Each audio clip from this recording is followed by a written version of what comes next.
Press वार्ता में मैं माननीय मुख्यमंत्री महोदय, सभी माननीय मंत्रीगण और वीडियो कॉन्फ्रेंसिंग के माध्यम से जुड़े हमारे साथ सभी 22 जिलों के उपायुक्त महोदय एवं सभी अन्य अधिकारीगण और विशेष रूप से हमारे प्रेस, छायाकार एवं इलेक्ट्रॉनिक मीडिया के बंधुओं का स्वागत करता हूं, अभिनंदन करता हूं। बड़े ही हर्ष का विषय है कि आज हमारा संपूर्ण प्रदेश अपना 56वां स्थापना दिवस मना रहा है। आज इस शुभ अवसर पर इस विशेष प्रेस वार्ता का आयोजन किया गया है। अब मैं माननीय मुख्यमंत्री महोदय जी से उनके संबोधन के लिए अनुरोध करता हूं।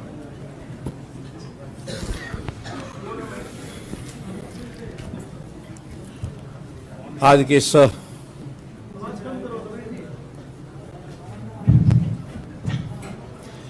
की इस पत्रकार वार्ता में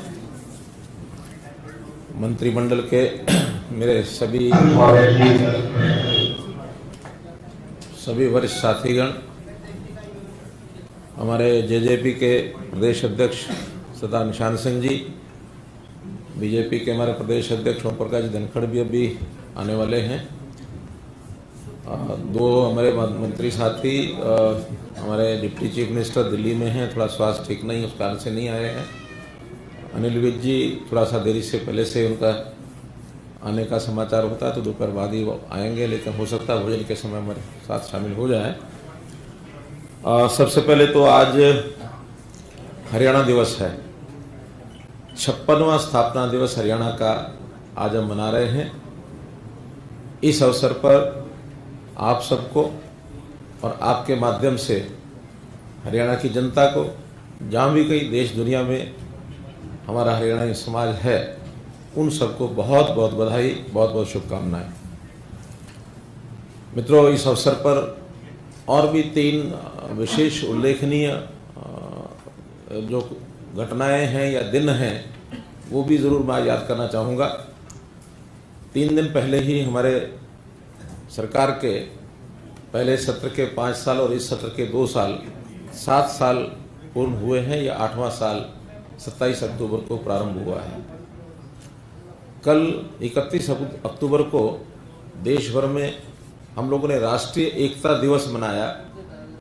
हमारे प्रथम गृह मंत्री देश जब आज़ाद हुआ तो लौह पुरुष सरदार वल्लभ भाई पटेल, उनका जयंती का दिन 31 अक्टूबर होता है और उनको राष्ट्रीय एकता दिवस के रूप में हम ये मना करके एक प्रकार से उनको श्रद्धांजलि अर्पित करते हैं। और उन्होंने इतना बड़ा काम किया।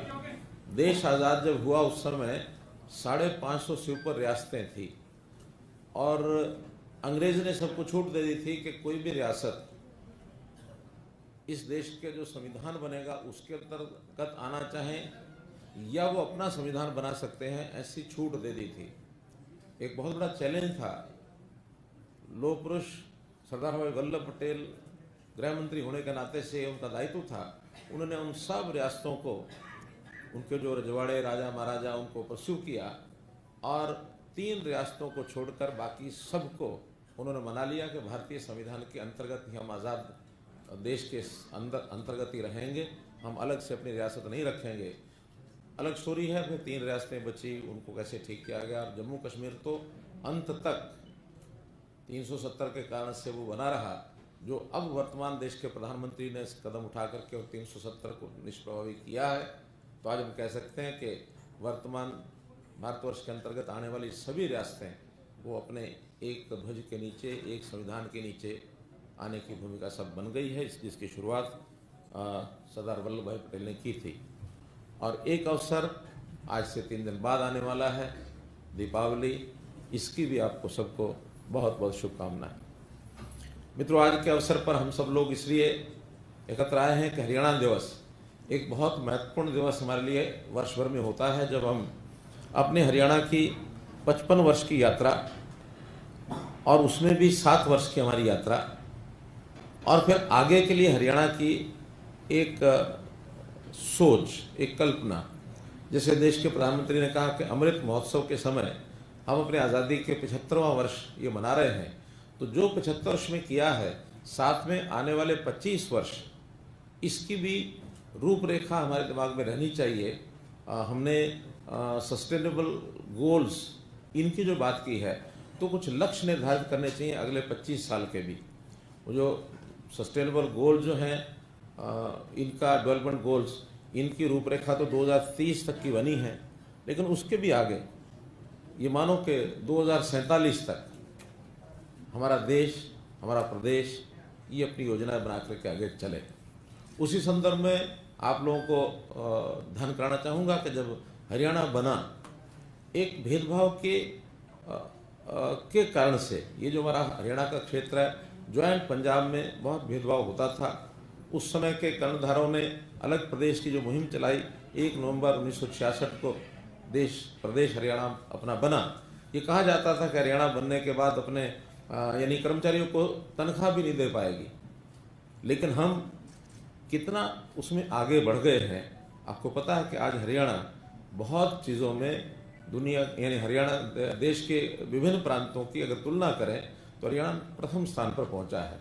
हमारी आज स्थिति अच्छी हुई है। हमारी पर कैपिटा इनकम जो बड़े राज्यों में हम प्रथम स्थान पर हैं, आज 2,49,000 रुपया ये हमारी पर कैपिटा इनकम आज देश में है, जो और किसी बड़े राज्य की नहीं है। छोटे राज्य गोवा है, दिल्ली है, इनको हम छोड़ सकते हैं क्योंकि वो सिटी स्टेट्स हैं। इसलिए ये उल्लेखनीय बहुत चीज़ें हमारी हुई हैं। हमने 7 साल में जो 2014 का गुड गवर्नेंस डे हमने मनाया था, उस दिन ही हमने शुरुआत कर दी थी कि एक transparent government, zero tolerance for corruption, इस प्रकार के सारे सिस्टम को हमने शुरू किया था। सीएम विंडो हमने इस दिन शुरू की। उस दिन हमने एक प्रकार से ई गवर्नेंस की शुरुआत की थी, और शुरुआत करने के बाद चाहे वो हमारी transparent policy, online transfer policy हो, चाहे मेरिट के ऊपर नौकरियां हो, और चाहे ई ऑफिस की हमने अब शुरुआत की है। बहुत से ई ऑफिस के माध्यम से चीज़ें पहुंच गई हैं। रूट लेवल तक सर्विसेज कैसे पहुंचे, चाहे वो अंत्योदय केंद्र हैं, सरल केंद्र हैं, अटल सेवा केंद्र हैं, उनके माध्यम से ऊपर से नीचे तक कितने ही रिफॉर्म्स हमने किए हैं। अगर वो रिफॉर्म्स सारे गिनाने लगेंगे तो बड़ा लंबा समय लगेगा। आपके सामने कई बार हमने वो विषय बताए हैं। फिर भी हमने, चाहे वो बेटी बचाओ बेटी पढ़ाओ का एक अभियान हो, हमारी पावर, क्योंकि बहुत समय पर सभी मुख्यमंत्रियों ने हमेशा कहा कि हमारे गांव में 24 घंटे बिजली देंगे, लेकिन कभी किसी काल में ये सफलता मिली नहीं। इन 7 सालों में कह सकता हूँ, 2016 में कुरुक्षेत्र में एक गांव से हमने शुरू किया था, और आज बड़ी खुशी है इन 7 सालों में आज हमारे पावर मिनिस्टर चौधरी रणजीत सिंह जी भी उसमें पूरे जोर शोर से लगे हुए हैं। 2 दिन पहले भी 100 नए गांव में ये 24 घंटे बिजली की हमने एक नई शुरुआत की, और आज 5,485 गांव, लगभग 5500 गांव 24 घंटे बिजली जा रही है, जो कुल गांव का 77% बनता है। लगभग 1000 गांव के आसपास बचे हैं। बहुत जल्दी मुझे लगता है कि उनको भी हम कवर कर लेंगे। और इसमें 10 जिले तो ऐसे हैं जहाँ एक भी गांव ऐसा नहीं है कि जहाँ 24 घंटे बिजली न जाती हो। बाकी 10 जिलों में कहीं 100, कहीं 50, कहीं 20, कहीं 200, इतने गांव जो बचे हैं उसको बहुत जल्दी पूरा करेंगे। हमने महिलाओं के विकास पर, महिला थाने, महिलाओं के अपराध के विरुद्ध जो स्टेप्स लिए हैं, और इसी प्रकार से जो महिलाओं की संख्या कांस्टेबलरी में, इसको ज़्यादा किया है। पढ़े लिखे युवकों को जो बेरोजगार हैं उनके लिए सक्षम योजना ये हमने शुरू की है। जहाँ तक अगर आंकड़े में कुछ आपके ध्यान कराऊं तो इन 7 सालों में कितना हम आगे बढ़े हैं। जैसे राज्य का जो जीडीपी है, सकल घरेलू उत्पाद है, ये 3,53,000 करोड़ रुपए था। आज 7 साल के बाद ये 7,64,000 करोड़ रुपया है। यानी जो वृद्धि दर है ये 6.24 थी 2014 में, और 21 में 7.78 ये वृद्धि दर है जीडीपी में। अर्थात हम जीडीपी में भले ये 2 वर्ष, 1.5 वर्ष हमारा कोविड का भी निकला हो, तो भी हम इसको 8% की अपेक्षा हमारी है कि इस वर्ष का जो वृद्धि दर है ये at the end of the year हम 8% तक पहुंचेंगे, ऐसा हमको लगता है।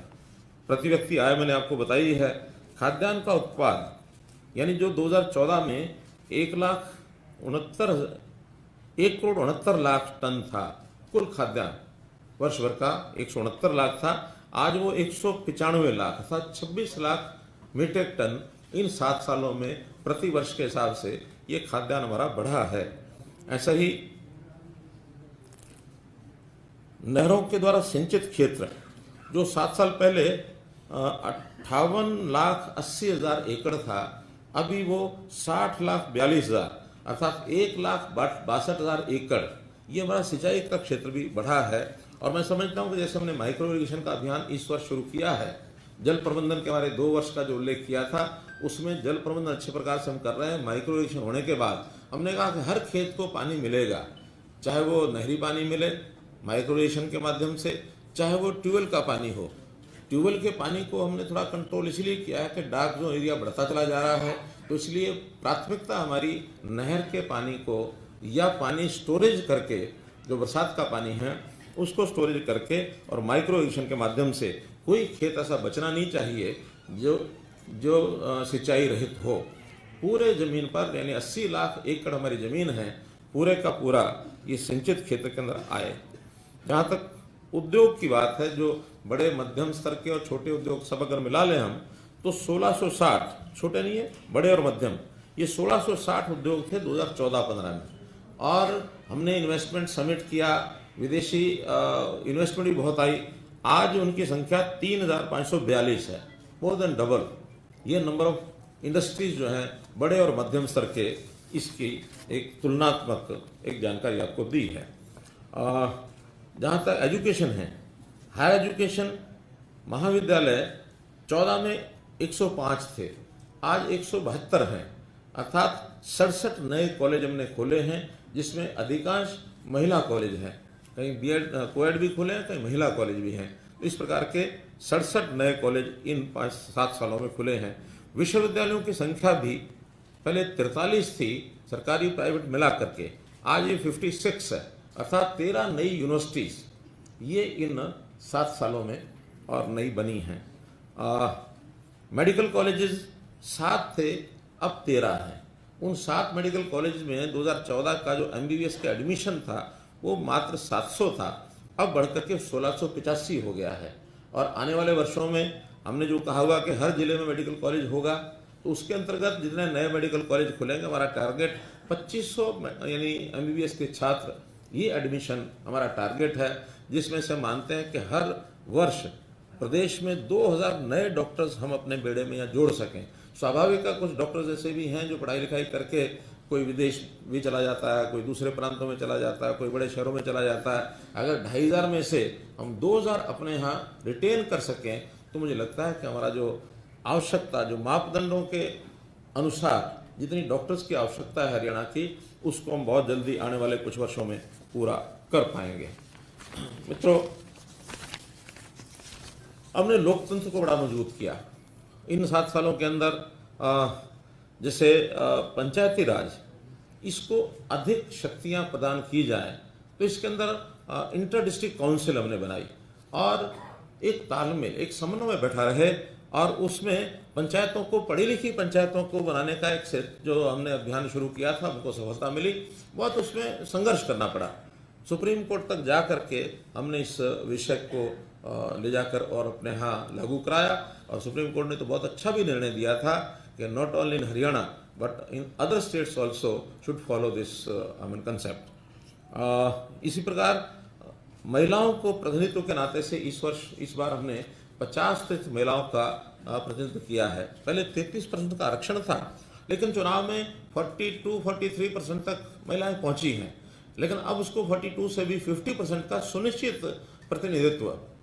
ये मैं बार बार कहता हूं कि आरक्षण नहीं है 50% पार्टिसिपेशन या रिप्रेजेंटेशन, इस प्रकार से और हमने इसका एक प्रावधान किया है। हालांकि ये भी विषय कोर्ट में एक चर्चा का विषय बना हुआ है कि नई कंसेप्ट कहाँ से आ गई है। अदरवाइज तो हमेशा रिजर्वेशन करते हैं, हमने इसको पार्टिसिपेशन किया कहा है, इसके ऊपर चर्चा चलेगी तो मुझे लगता है जैसे हम पहले जीते हैं, इस पर भी निश्चित रूप से हम जीत करके निकले हैं। आइदर वे कहीं भी उसका कोई कठिनाई ना आए, वरना ये हो कि एक प्रदेश ने 50% रिजर्वेशन किया था, वहाँ महिलाओं की संख्या 63% हो गई, तो पुरुषों में चर्चा शुरू हो गई कि पुरुष जो है 37 रह गए, तो इसलिए पुरुषों की 50% करो। तो उस समस्या का हल करने के लिए, क्योंकि 50-50 का एक प्रावधान समाज के अंदर है ही है, इसलिए हमने उसको उस ढंग से किया है और मुझे लगता है कि सुप्रीम हाई कोर्ट इसको हमारी बात को मानेगा।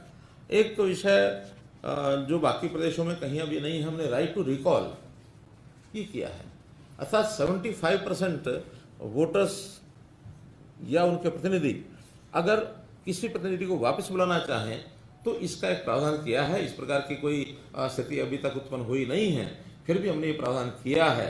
अगर कहीं कोई एक आध जगह ऐसा होता कि बहुत ही मान लो कोई प्रतिनिधि अपेक्षाओं पर पूरा नहीं उतरता या अपेक्षाओं के विपरीत जाने लग जाता है, तो पब्लिक को ये अधिकार दिया है, इसका कोई उपयोग करे तो कर सकते हैं। जहाँ तक कृषि का विषय है, कृषि में भी हमने अभूतपूर्व काम किए हैं। अब ये अलग बात है कि किसी विषय को लेकर के आज के कुछ नेता एक आंदोलन की राह पकड़े हुए हैं जिसका हरियाणा के साथ कोई सीधा संबंध नहीं है, वो केंद्र सरकार के विषय हैं, लेकिन विषय ठीक है, केंद्र सरकार ने जो लागू किए हैं उसमें हमारी सहमति है कि तीनों कानून किसान के हित में है, कृषि के बढ़ोतरी के लिए हैं। तो भी हमने यहाँ जो किया है, एक नया प्रयोग किया कि हर एक खेत की रजिस्ट्रेशन हो मेरी फसल मेरा ब्यौरा के माध्यम से, ताकि किसानों को कोई कठिनाई ना हो, ना प्रोक्योरमेंट में हो और न ही उनको जो कल को खराबा होता है कंपनसेशन मिलता है उसके अंदर कोई झगड़ा पड़े, ना बैंक के साथ हो ना कंपनी के साथ हो। एक सुविधाजनक तरीके से इन्फॉर्मेशन है, जस्ट इन्फॉर्मेशन के अलावा वो कुछ नहीं है, और इसका बहुत बड़ा लाभ होता भी है। पिछले लगातार 3-4 वर्षों से जब से हमने चलाया है तब से किसानों को बहुत लाभ हुआ है और बड़ी स्मूथनेस आई है। इस बार हम देखते हैं प्रोक्योरमेंट में इतनी स्मूथनेस है कि पहले के वर्षों में कभी देखी नहीं गई। जो पहले के अनुभव आए थे, कुछ कठिनाइयाँ आई थी, उनको सबको उन्हें सॉल्व किया है, चाहे वो वहाँ पर उठान का विषय हो, चाहे बोली लगने का विषय हो, चाहे जो मॉइस्चर के कारण से कुछ दिक्कतें तकलीफें आती थी, कुछ मिलों के कारण से भी तकलीफें थी, ट्रांसपोर्टेशन की, ऐसी सब चीज़ों को सबसे पार्टिसिपेशन करके उनसे बातचीत करने के बाद रास्ते निकाले और बहुत स्मूथ इस बार हमारी प्रोक्योरमेंट धान की जो है चल रही है। और जहाँ तक बाजरे का विषय है, बाजरे के विषय में इस बार चूँकि बरसात के कारण से खराब बड़ी मात्रा में बाजरा हुआ है, तो जो ऐसे किसान थे जिनके बाजरे की खराबी बहुत हो गई थी, उनको लगता था कि भाई हमारा नुकसान ज़्यादा होगा कि वो सरकार खरीदेगी नहीं। पैरामीटर स्पेसिफिकेशन होते हैं, स्पेसिफिकेशन के हिसाब से प्रोक्योरमेंट की जाती है। वो बाजरा स्पेसिफिकेशन पर खरा नहीं उतर रहा था। हम अगर खरीदते तो जो ठीक बाजरा था, जो आज 1600 1650 में बिक रहा है, हम तो 2250 रुपये वही लेने वाले थे। बाकी तो कठिनाई थी हमारे लिए भी।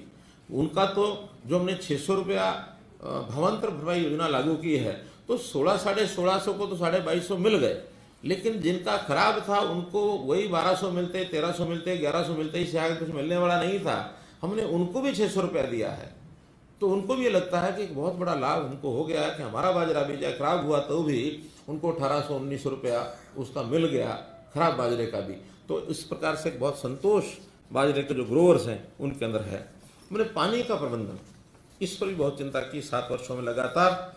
पहला तो SYL, इसको सुप्रीम कोर्ट में निर्णय करवाना, बहुत इस पर हमने, हमारे जो डिपार्टमेंट्स हैं, लीगल डिपार्टमेंट है, उन्होंने प्रयत्न किया। हमने भी जो विषय निकाले जा सकते थे उनको सुझाए जा सकते थे, हमारे डिपार्टमेंट ने, इरिगेशन डिपार्टमेंट ने सब सुझाए। आखिर कोर्ट ने माना कि पानी पर हरियाणा का अधिकार है, ये पानी हरियाणा को मिलना ही चाहिए, वरना 12 साल से प्रेसिडेंशियल रेफरेंस के नाम से ये एक ठंडे बस्ते में ये विषय पड़ा हुआ था। आज केवल SYL को बनने के लिए एक अवार्ड सुनाना है सुप्रीम कोर्ट ने, कभी भी वो सुना सकते हैं। तो ये अवार्ड सुनाए जाने के बाद तुरंत SYL का पानी हमको मिलेगा। लेकिन चूंकि ये विषय लिटिगेशन कोर्ट में सबजुडिस केस है, तो सबजुडिस केस के कारण से मैं हमेशा ये कहता रहा हूँ कि इसको पॉलिटिकल इशू न बनाए कोई भी, ना कोई हरियाणा में बनाए ना कोई पंजाब में बनाए। अगर अधिकार हमारा है तो नहर बननी है, कौन एजेंसी बनाएगी, इतना मात्र काम है। और सुप्रीम कोर्ट पर हमारा भरोसा है, सुप्रीम कोर्ट उसको निश्चित रूप से उसको करेगा। ऑनलाइन सिस्टम जैसे मैंने बताया, ये सारे हमने किए हैं। आज एक ऑनलाइन का एक नया विषय में बाद में उसको लॉन्च भी करना है, वो भी बताऊंगा। राइट टू सर्विस, इसके अंदर एक नया प्रयोग किया है, ऑटो अपील सिस्टम।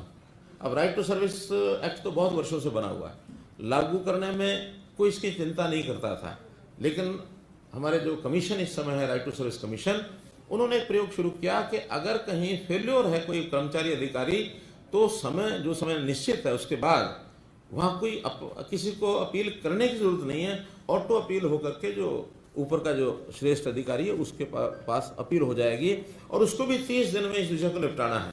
30 दिन में अगर वहाँ नहीं निपटेगा तो उनसे ऊपर जो थर्ड लेवल है वहाँ वो अपील हो जाएगी और फिर नीचे के जो कर्मचारी अधिकारी हैं उनके खिलाफ अनुशासनात्मक कार्रवाई होगी।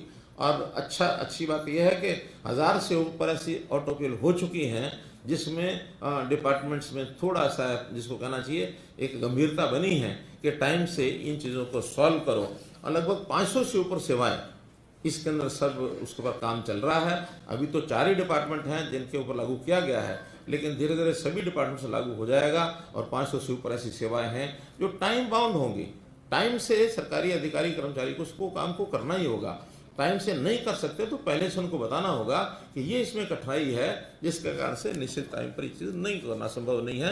एक्स्ट्रा टाइम की डिमांड अधिकारी कर्मचारी कर सकता है। तो इस प्रकार से एक क्रांतिकारी एक कदम मैं कह सकता हूँ इसको, आस के नाम से जो हुआ है। जहाँ तक नौकरियों का विषय है, हमने मिशन मेरिट को तो लागू रखना ही है, फिर भी इसमें और कैसे सरलीकरण कैसे हो व्यवस्थाओं का और योग्यता को कैसे हम सुनिश्चित कर सके योग्य व्यक्ति। बहुत सी शिकायतें नकल की, पेपर लीक की, पेपर आउट की, ये पिछले दिनों में हम लोगों ने सुनी है। पहली बात तो है कि ऐसा नहीं कि पहली बार हुआ और पहले नहीं होता था, पहले भी होता था, लेकिन इन चीज़ों को कोई उजागर करने नहीं देता था, कोई करता भी नहीं था। हमने तो आगे बढ़ करके स्वयं इसके ऊपर संज्ञान लिया है कि अगर कहीं भी पेपर कोई आउट हुआ, लीक हुआ, तो हमने 2 पेपर कैंसिल भी किए हैं, रद्द किए हैं, पोस्टपोन किए हैं, दोबारा फिर लिए हैं। भले करोड़ों रुपया उसके ऊपर हमारा खर्च भी होता है, लेकिन कहीं भी इस विषय को और बिल्कुल भी बर्दाश्त नहीं किया जाएगा। इस पेपर लीक और पेपर आउट के विषय में जब ध्यान में किया गया तो ये कई स्टेट्स के अंदर ये चीज़ें फैली हुई हैं। बहुत बड़ा एक ग्रुप है ये, और इस ग्रुप को पकड़ने में हमारी पुलिस ने बहुत काम किया है। पीछे जो एक पेपर आउट हुआ था, उस पेपर आउट होने में जम्मू कश्मीर, आंध्र प्रदेश, गुजरात, हरियाणा और कितने प्रदेशों के, यानी हिमाचल में भी कुछ लिंक मिले।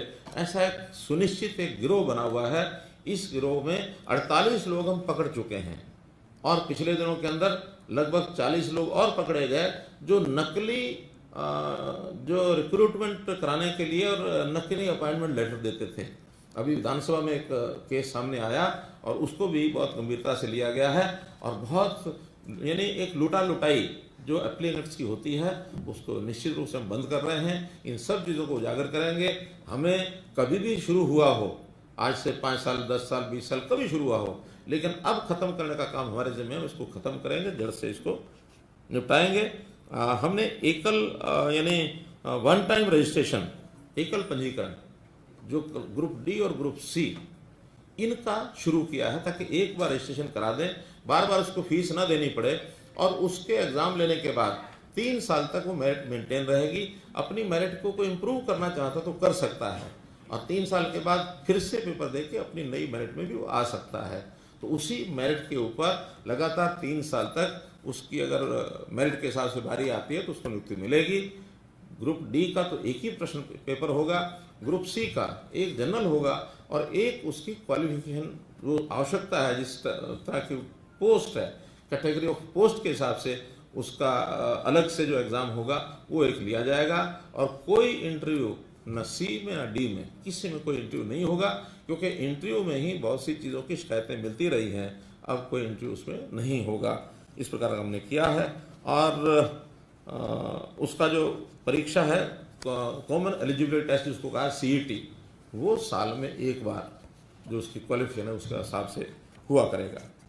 जहाँ तक सुरक्षा की बात है, लॉ एंड ऑर्डर की बात है, इसको ध्यान में रखते हुए हमने एक प्रावधान किया डायल 112 और ये भी एक बहुत अच्छा प्रयोग। 650 एम्बुलेंसेस हमने दी हैं फील्ड में। किसी को कोई तकलीफ होती है तो उसको जैसे ही मैसेज आता है 15 मिनट के अंदर अंदर हरियाणा के किसी भी कोने में कहीं कोई घटना हुई है, हर थाने में एक निश्चित संख्या गाड़ियों की दे दी गई है।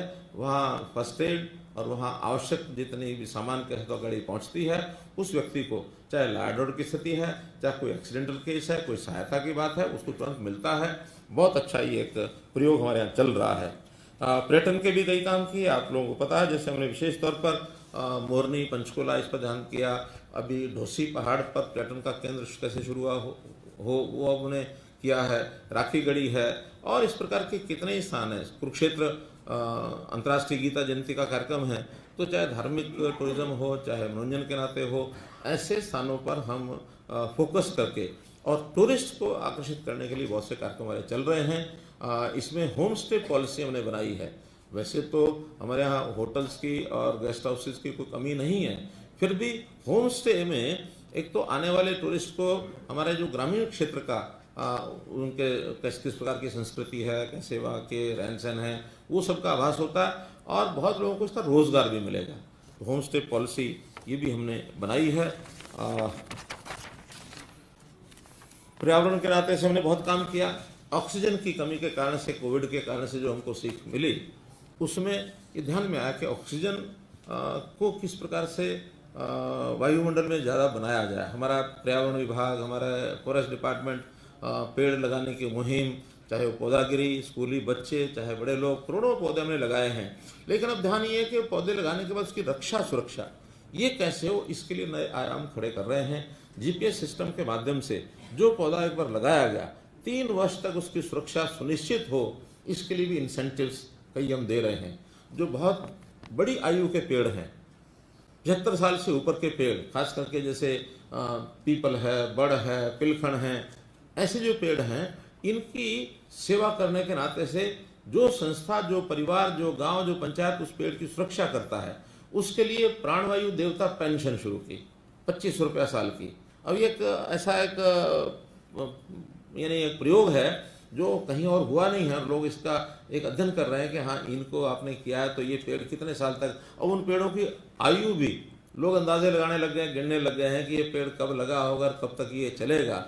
और पेड़ ऐसे ऐसे बड़े बड़े तने वाले, यानी अभूतपूर्व उनका एक जो छाया है या उनका जो तना है, उस तने के अंदर कई तो गुफाएं बन जाती हैं। यहाँ तो नहीं, लेकिन जम्मू कश्मीर में मैंने एक पेड़ देखा, गिरनार, क्या गिरनार होता है, हाँ, बहुत मोटा पेड़, और उसके अंदर एक मंदिर, साइड में मंदिर है, लेकिन अंदर एक गुफा में उन्होंने अग्नि कुंड बनाया हुआ है, अग्नि यानी हवन कुंड, और उसके अंदर बैठ के 20 लोग, 15 लोग, 18 लोग हवन करते हैं। इतना बड़ा तना है उसका। तो इस प्रकार के जो बड़े पेड़ हैं, ऐसे पेड़ों की सुरक्षा कैसे की जाए। 5 एकड़ से लेकर 100 एकड़ तक सभी शहरों में, और जहाँ कहीं पंचायती जमीन है, पंचायती जमीनों पर ऑक्सीवन ये बनाए जाएं। इस वर्ष इस पर भी एक अभियान चला है ताकि ऑक्सीजन की खेती कैसे हम कर सकें कि किसान अपने पेड़ लगा करके ऑक्सीजन की खेती करने की हमने एक प्रावधान किया कि उसको 3 वर्ष तक लगातार उसको पैसा दिया जाएगा, 10,000 रुपये प्रति एकड़। बाद में उसकी आय, इनकम उन पेड़ों में से हो सकेगी। ये हमने किया। कचरे से कंचन, ये भी सब जगह कचरा प्रबंधन, सफाई, स्वच्छता अभियान, क्योंकि केंद्र की ओर से एक आह्वान था सारे देश में स्वच्छ भारत की जो कल्पना की गई, उस अभियान को भी हमने चलाया है। पानी के नाते से अभी एक नया आपको वीडियो दिखाई जाएगी, नल से जल, ये जो कार्यक्रम है ये भी एक बहुत भरपूर हमने किया है। परिवार पहचान पत्र की बात आपके सामने आई है। हम गरीब परिवार, अंत्योदय भावना को लेकर के जो ऐसे 1 लाख रुपए की वार्षिक आय, इससे नीचे जिनका यानी जीवन यापन करने में कठिनाई आती है उनको, तो उनके लिए आय का साधन कैसे बढ़े, क्या काम वो कर सकते हैं, कैसे उनको सहायता दी जा सकती है, इस पर भी हम लोग काम कर रहे हैं। और ये भी 1,80,000 से पार उसको करना, हमने बीपीएल की लिमिट 1,80,000 की है, ये 1,20,000 थी, और बाकी जगह तो शायद 1,80,000 कहीं नहीं है। लेकिन हमने अपने यहाँ, क्योंकि यहाँ वैसा वातावरण भी नहीं है, जो गरीबी ऐसे प्रांतों में, उड़ीसा जैसा प्रांत है या बंगाल जैसे प्रांत हैं, ऐसी जो गरीबी वहाँ दिखाई देती है, बिहार जैसे प्रांतों में, हमारे वैसी गरीबी नहीं है। लेकिन हमारे यहाँ 1 लाख से नीचे बहुत कम लोग हैं, 1,80,000 तक। पहले 1,20,000 रुपये इसकी लिमिट थी, अब हमने बढ़ा के उसको 1,80,000 किया बीपीएल को, उनको उसका लाभ दिया जा सके। खेलों के अंदर हम देखते हैं, खेलों के परिसर जितने हैं उनको बढ़ा रहे हैं, उनमें इंफ्रास्ट्रक्चर बढ़ा रहे हैं, वर्कफोर्स बढ़ा रहे हैं। और खेल में तो जिस प्रकार के परिणाम हमारे मेडल्स लेकर के आते हैं, ओलंपिक, पैरालंपिक, पिछले दिनों हमने देखा। दूसरे प्रांत भी अध्ययन करने के लिए आते हैं कि आपकी खेल पॉलिसी, कैसी है, क्या है। यानी गुजरात जैसे प्रांत ने 15 दिन के लिए हमारे यहाँ टीम भेजी कि आप वहाँ अध्ययन करके आइए कि हम भी इसमें कैसे आगे बढ़ सकते हैं। तो खेल में भी हमारा नर्सरी से लेकर के और बड़े जो मेडल जितने भी लेने वाले खिलाड़ी हैं, जिस भी एज वर्ग तक वो खेलते हैं, उनको पूरी सुविधाएं दी जाती हैं, उनको राशि दी जाती है। कैच दम यंग, इस पॉलिसी पर नर्सरी जो खेलों की है उस पर भी हम जोर दे रहे, ध्यान दे रहे हैं। हमारे खेलो इंडिया का कार्यक्रम पहली बार हरियाणा को मेज़बानी उसकी मिली है। फरवरी 2022 में पंचकुला में ये काम ये ज़रूर किया जाएगा। बहुत काम किए हैं, फिर भी उल्लेख में सबको ना करते हुए इतना उल्लेख करना चाहूँगा कि इन 7 सालों में कुछ कठिन दौर भी आए हैं। मैंने पिछले दिनों में अपने वक्तव्य में सारे कठिन दौर गिनवाए थे, यहाँ भी गिनवा सकता हूँ नाम से। शुरू में ही 2014 में ही बाबा रामपाल का जो केस हुआ, कोर्ट के निर्णय थे, हमको हमारा एक दायित्व बनता है, संवैधानिक ड्यूटी भी है हमारी कि हमको उसको पूरा करना ही होगा। बाद में जाट आरक्षण का विषय, वो भी बहुत बड़ा नुकसान उस समय हुआ, फिर भी हमने कम से कम नुकसान में कैसे उसको कंट्रोल किया जा सकता है उसको सारे को कंट्रोल किया। बाद में राम रहीम केस ये हुआ, उसमें भी नुकसान हुआ, तो भी चूँकि कोर्ट का डिसीजन है इसलिए उसकी पालना कराना हमारा काम है। उसको भी मतलब हमने इन समस्याओं को कभी ये नहीं सोचा कि under the carpet, put them under the carpet, कि कैसे कालीन के नीचे समस्या को खिसका दो। गंदगी में से बदबू तो कभी भी आएगी, लेकिन समस्याओं का निवारण ये करना, ये सरकारों का भी काम है, समाज का भी काम है, कोर्ट्स का भी काम है, सबका काम है। तो समस्याएं न बढ़ें, उनको कैसे ठीक किया जाए। अभी इस 2 वर्ष में भी एक कोरोना का काल ये हम देख रहे हैं कि 1.5 साल, यानी मार्च 2020 से और अभी, ये ठीक है वो डाइंग स्टेज में आ गया है कोरोना, लेकिन फिर भी कहीं ना कहीं खतरा बना रहता है कि कहीं ऐसा ना हो कि फिर ही दोबारा से ना खड़ा हो जाए। अभी 3 तारीख को प्रधानमंत्री जी ने स्टेट्स के मुख्यमंत्रियों को बुलाया है कि क्या क्या चीज़ों की सावधानी और रखनी होगी हमें। परसों ही प्रेस यानी वीडियो कॉन्फ्रेंस प्रधानमंत्री जी कर रहे हैं। सभी जो प्रमुख प्रदेश और कुछ जिलों को भी स्पेसिफिकली उन्होंने बुलाया है जहाँ भी ये प्रभाव थोड़ा सा बढ़ने की बात दिखती है। ये बहुत बड़ा कठिन काल था, इसका कोई किसी के पास एक्सपीरियंस, अनुभव कुछ नहीं था, फिर भी अपनी समझ से, केंद्र सरकार के निर्देश से और जनता के सहयोग से, जनता ने बहुत सहयोग किया इसमें। यानी एक प्रकार से अपने भेदभाव मिटा करके उससे ऊपर उठ करके, पॉलिटिक्स से भी ऊपर उठ करके लोगों ने काम किया है। तो इस दौर से भी निकले हैं। और अभी जैसे मैंने बताया, ये एक किसानों का जो आंदोलन है, अब ये बिना किसी विषय के चल पड़ा है, लेकिन अब चला है तो इसको संभालना हमारा काम है। आखिर तो ये आंदोलनकारी भी लोग तो हमारे ही हैं, अपने प्रदेश के लोग हैं। हमारा कोई इनके साथ कोई ऐसा भाव नहीं है कि जिसके कारण से हम उनको किसी ऐसे वातावरण में लेकर के जाएं जिसके कारण से बहुत ज़्यादा विरोध खड़ा हो जाए। आपस में समझाइश ही ऐसा एक विषय है कि समझा बुझा करके आपस में बैठ करके लोकतंत्र में जैसा होता है, बातचीत के माध्यम से समस्याओं का हल करें। केंद्र सरकार भी लगी है, हमने भी आह्वान किया है, और कुछ लोग किसान नेताओं में भी ऐसे हैं कि बातचीत के माध्यम से समस्या का हल निकले। मुझे लगता है कि अब ऐसी स्टेज आ गई है कि ये रास्ता ज़रूर अब जल्दी निकलेगा। तो मित्रों, ये विषय मैंने दोनों बातों को ध्यान में रख करके आपके सामने रखे हैं। एक तो हरियाणा दिवस, हरियाणा कहाँ पहुँचा, खास करके हमारे जो 7 साल पूरे हुए, उस 7 साल में हमने क्या कुछ किया। पिछली सरकारों ने बिल्कुल कुछ नहीं किया, ऐसा नहीं है। आखिर तो जो भी सरकार 1 नवंबर 1966 को आई होगी, वहाँ तो उस समय कुछ भी नहीं था। वहाँ से लेकर के और 2014 तक जहाँ तक पहुँचाया है, काफ़ी कुछ आगे किया है। लेकिन गति मैंने ज़रूर बताई है कि हमारी गति 7 सालों की पिछले 48 साल की गति की तुलना में अच्छी, पर्याप्त अच्छी गति रही है। और जो छोटे मोटे कमियां अगर रही भी हैं, रही क्या, मैंने जो स्टार्ट किया, हमने कुछ काम तो अभी शुरू किए हैं, और शुरू किए हुए कामों में अगले आने वाले 3 साल का ये जो समय है, इसके अंदर पूरा करेंगे। और अगर जनता जनार्दन की कृपा रहेगी तो अगले 5 साल में और भी करेंगे। इसलिए मित्रों, हमने ये सब काम किए हैं। कुछ जो नए प्रावधान जिनकी मैं चर्चा करूंगा, उसमें आज 8-10 चीज़ों का आज 1 नवंबर हरियाणा दिवस के नाते से कुछ नई चीज़ों का कुछ लॉन्च करेंगे, कुछ जानकारियाँ आपको देंगे। पहला विषय उसमें है जल जीवन मिशन। जल जीवन मिशन में हर घर में नल से जल पहुंचाने का काम, कुल गांव 6,803 है हरियाणा के, पंचायतें कम है लेकिन गांव 6,803 हैं, जिसमें से 95.42 इतने प्रतिशत घरों में नल से जल पहुंचाया जा चुका है। अगर मैं गांव की संख्या बताऊं तो 6,156, लगभग 600-650 गांव ऐसे बचे हैं।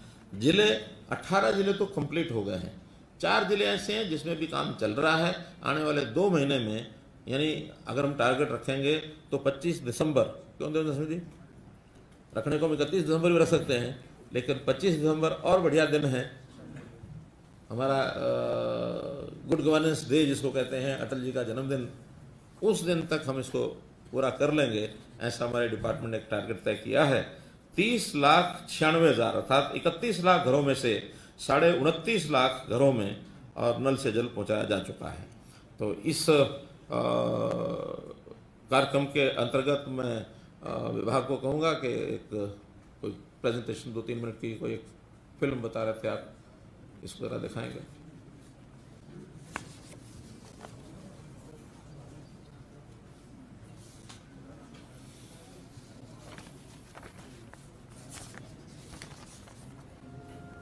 हरियाणा में गांव बचेगा ना ढाणी, हर घर पहुंच रहा है स्वच्छ पानी।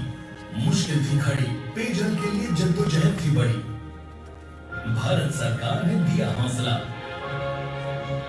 जल जीवन मिशन के तहत देश के हर राज्य में 2024 तक नल से जल पहुंचाने का लिया फैसला। माननीय मुख्यमंत्री श्री मनोहर लाल की दूरदर्शी सोच के साथ हरियाणा सरकार ने एक कदम और आगे बढ़ाया। माननीय प्रधानमंत्री द्वारा सन 2019 में जल जीवन मिशन की घोषणा की, इसमें प्रत्येक ग्रामीण क्षेत्र के घर में नल और नल से जल की सुविधा उपलब्ध कराने का लक्ष्य 2024 का रखा गया है। हरियाणा सरकार ने मध्य प्रदेश माननीय मुख्यमंत्री महोदय के नेतृत्व में इस लक्ष्य को 2022 तक पूरा करने का निर्णय लिया गया है। लक्ष्य था 2024 का। दृढ़ इच्छा शक्ति से 2021 में ही प्रदेश के 18 जिलों के ग्रामीण क्षेत्रों में हर घर तक नल से जल पहुंचाने का कीर्तिमान बनाया। बाकी 4 जिले महेंद्रगढ़, जींद, नूंह और पलवल में हर घर नल से जल के लक्ष्य के बहुत करीब हरियाणा आया। आज हरियाणा आजादी के अमृत महोत्सव पर हर घर नल से जल पहुंचाने के गौरवशाली पल की खुशियां भी मना रहा है। यही नहीं, दिसंबर 2022 तक जल जीवन मिशन के तहत समूचे हरियाणा में 55 लीटर प्रति व्यक्ति स्वच्छ पेयजल भी उपलब्ध करवाने का लक्ष्य रखा है। साथ ही 20 से कम घरों की ढाणियों में भी नल से जल देने का लक्ष्य दिसंबर 2022 तक रखा है। हरियाणा के हर घर तक नल से शुद्ध जल पहुंचे, इसके लिए सभी जिलों में प्रयोगशालाएं स्थापित की गई हैं। हरियाणा के दूर दराज के इलाकों तक शुद्ध जल पहुंचाने के लिए मोबाइल टेस्टिंग वैन की भी व्यवस्था की गई है। जल की गुणवत्ता को जांचने के लिए राज्य के सरकारी स्कूलों की साइंस स्ट्रीम के छात्रों को फील्ड टेस्टिंग किट FTK के माध्यम से पानी के नमूने के परीक्षण के लिए प्रशिक्षण प्रदान करने की अनूठी पहल की है। साथ ही जर्जर पाइपलाइन को बदलने के कवायद जारी हैं। हरियाणा सरकार ने जल से जुड़ी समस्याओं जैसे नए कनेक्शन, जल आपूर्ति और गुणवत्ता से जुड़ी शिकायतों के तुरंत निपटान के लिए उमंग और सरल ऐप के साथ टोल फ्री नंबर 1800-180-5678 की सुविधा भी आम जन को उपलब्ध करवाई है। सही मायने में जल जीवन मिशन हरियाणा के लोगों की जिंदगी बदल रहा है।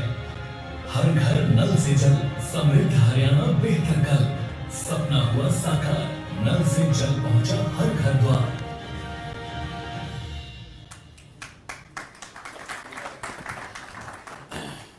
मित्रों, ये बहुत बड़ा काम, ऐसे तो सारा देशव्यापी एक अभियान चला है। हरियाणा में हर घर में पानी पहुंचेगा।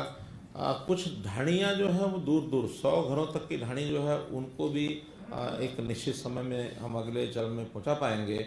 और क्योंकि इतना बड़ा 30-31 लाख नल टूटी का काम है, एक बार इसको कंप्लीट करने के बाद इसका संचालन, रखरखाव आदि ये पंचायतों को सौंपेंगे, ताकि नीचे लेवल पर उस सारे की व्यवस्था भी ठीक बनी रहे।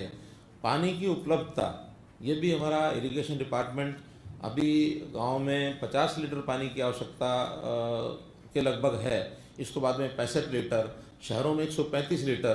तो शनय शनय पानी की जैसे रिसोर्सेज बढ़ाने, इंफ्रास्ट्रक्चर बनेगा तो पानी की उपलब्धता भी बढ़ेगी। हमारी प्रायोरिटी पीने के पानी की पूरे प्रदेश के लिए सबसे पहली प्रायोरिटी है। दूसरा जो एक कार्यक्रम है परिवार पहचान पत्र, जैसे हमने देखा है एक ऐसी स्टेज पर अब हम आ गए हैं कि इसकी जितनी वेरिफिकेशन आदि के काम हैं प्राय वो पूरे हो गए हैं। सेल्फ डिक्लेयर्ड जो डाटा है उसको वेरीफाई किया जाता है और वेरीफाई करके और लोकल टीम्स के माध्यम से कर रहे हैं। अलग अलग विभाग जो योजनाएं अपनी पहले से देते हैं, लेकिन वो सब योजनाएं या तो एप्लीकेशन पेपर के माध्यम से या अफसरों के माध्यम से, उसमें बड़ा लंबा समय लगता है। हमने अब इस सारे सिस्टम को जो सर्विसेज देने का काम है, ये 100 यानी 400 से ऊपर सेवाएं हैं, लगभग विभाग हैं इसके 456 सेवाएं हैं। अभी 456 कर रहे हैं, कुल सेवाएं तो हैं 611। अभी हमने पीपीपी के साथ 456 सेवाएं ये सब विभागों की इसमें जोड़ रहे हैं। और जोड़ने के बाद कोई भी अब सेवा आज से अब परिवार पहचान पत्र के साथ ही मिलेगी। परिवार पहचान पत्र जैसे ही एंटर करेंगे तो उसकी जितने भी प्री इंफॉर्मेशन है वो सारी उसके अंदर पॉपुलेट हो जाएगी। और उसमें कई प्रकार के जो प्रमाण पत्र पहले देने पड़ते हैं, किसी को जाति प्रमाण पत्र देना पड़ता है, किसी को आयु प्रमाण पत्र देना पड़ता है, किसी को रेजिडेंस का प्रमाण पत्र देना पड़ता है, और हर वर्ष इनकम का जो सर्टिफिकेट है, तो इनकम वेरिफिकेशन के बाद 1 साल की इनकम वेरिफिकेशन तो उसी में से मिलेगी। अगले साल फिर उसको वेरीफाई करने के बाद ये डायनेमिक कार्यक्रम बनाया है। तो अब जो जितना पेपर वर्क है उसको सबको ख़त्म कर दिया। सारी सेवा आप अपने नियरेस्ट जो सरल केंद्र, अंत्योदय केंद्र, कुछ सेवाएं CSCs के साथ भी जोड़ी हैं, वहाँ जाएं, अपना नाम भरें, सेवा का नाम बताएं, फॉर्म आप ऑटोमेटिकली फिल्डअप होगा। और जो फॉर्मेलिटी, कम से कम फॉर्मेलिटी, यानी ये कहें कि जिस काम को पहले फार्म भरने में 15 मिनट 20 मिनट लगते थे, अब 2 या 3 मिनट में वो सारा काम हो जाएगा। तो ये सब 456 सेवाएं परिवार पहचान पत्र के साथ जोड़ी हैं। कुछ विभाग ऐसे हैं जो अभी अपना किन्हीं कारणों से उसका इंटीग्रेशन नहीं कर पाए हैं, जैसे परिवहन विभाग। ये चूँकि सारथी और वाहन 2 ऐसे ऑनलाइन कार्यक्रम हैं जो केंद्र सरकार के साथ जुड़े हुए हैं, तो वहाँ से प्रयत्न करके उसका जोड़ा जाएगा। ऐसे ही स्वास्थ्य और परिवार कल्याण विभाग में आयुष्मान भारत, क्योंकि ये भी केंद्रीय योजना है, इसमें भी थोड़ा समय लगेगा। फिर हमारा आबकारी कराधान, इसमें चूँकि GST का नेटवर्क, ये भी नेशनल नेटवर्क है, इसको भी उनके साथ जोड़ना है, उसमें थोड़ा समय लगेगा। इसी प्रकार कृषि कल्याण विभाग में भी कुछ टेक्निकल काम अभी बाकी है। बागवानी विभाग, खेल युवा मामले और pre matric post matric scholarship, ये इतने विषय हैं जिनको आने वाले 2 महीने में यानी 25 दिसंबर तक टारगेट है कि इन सेवाओं को भी, लगभग 150 ये सेवाएं हैं, इनको भी 25 दिसंबर तक और जोड़ दिया जाएगा। ये एक आज से इस कार्यक्रम को शुरू कर रहे हैं।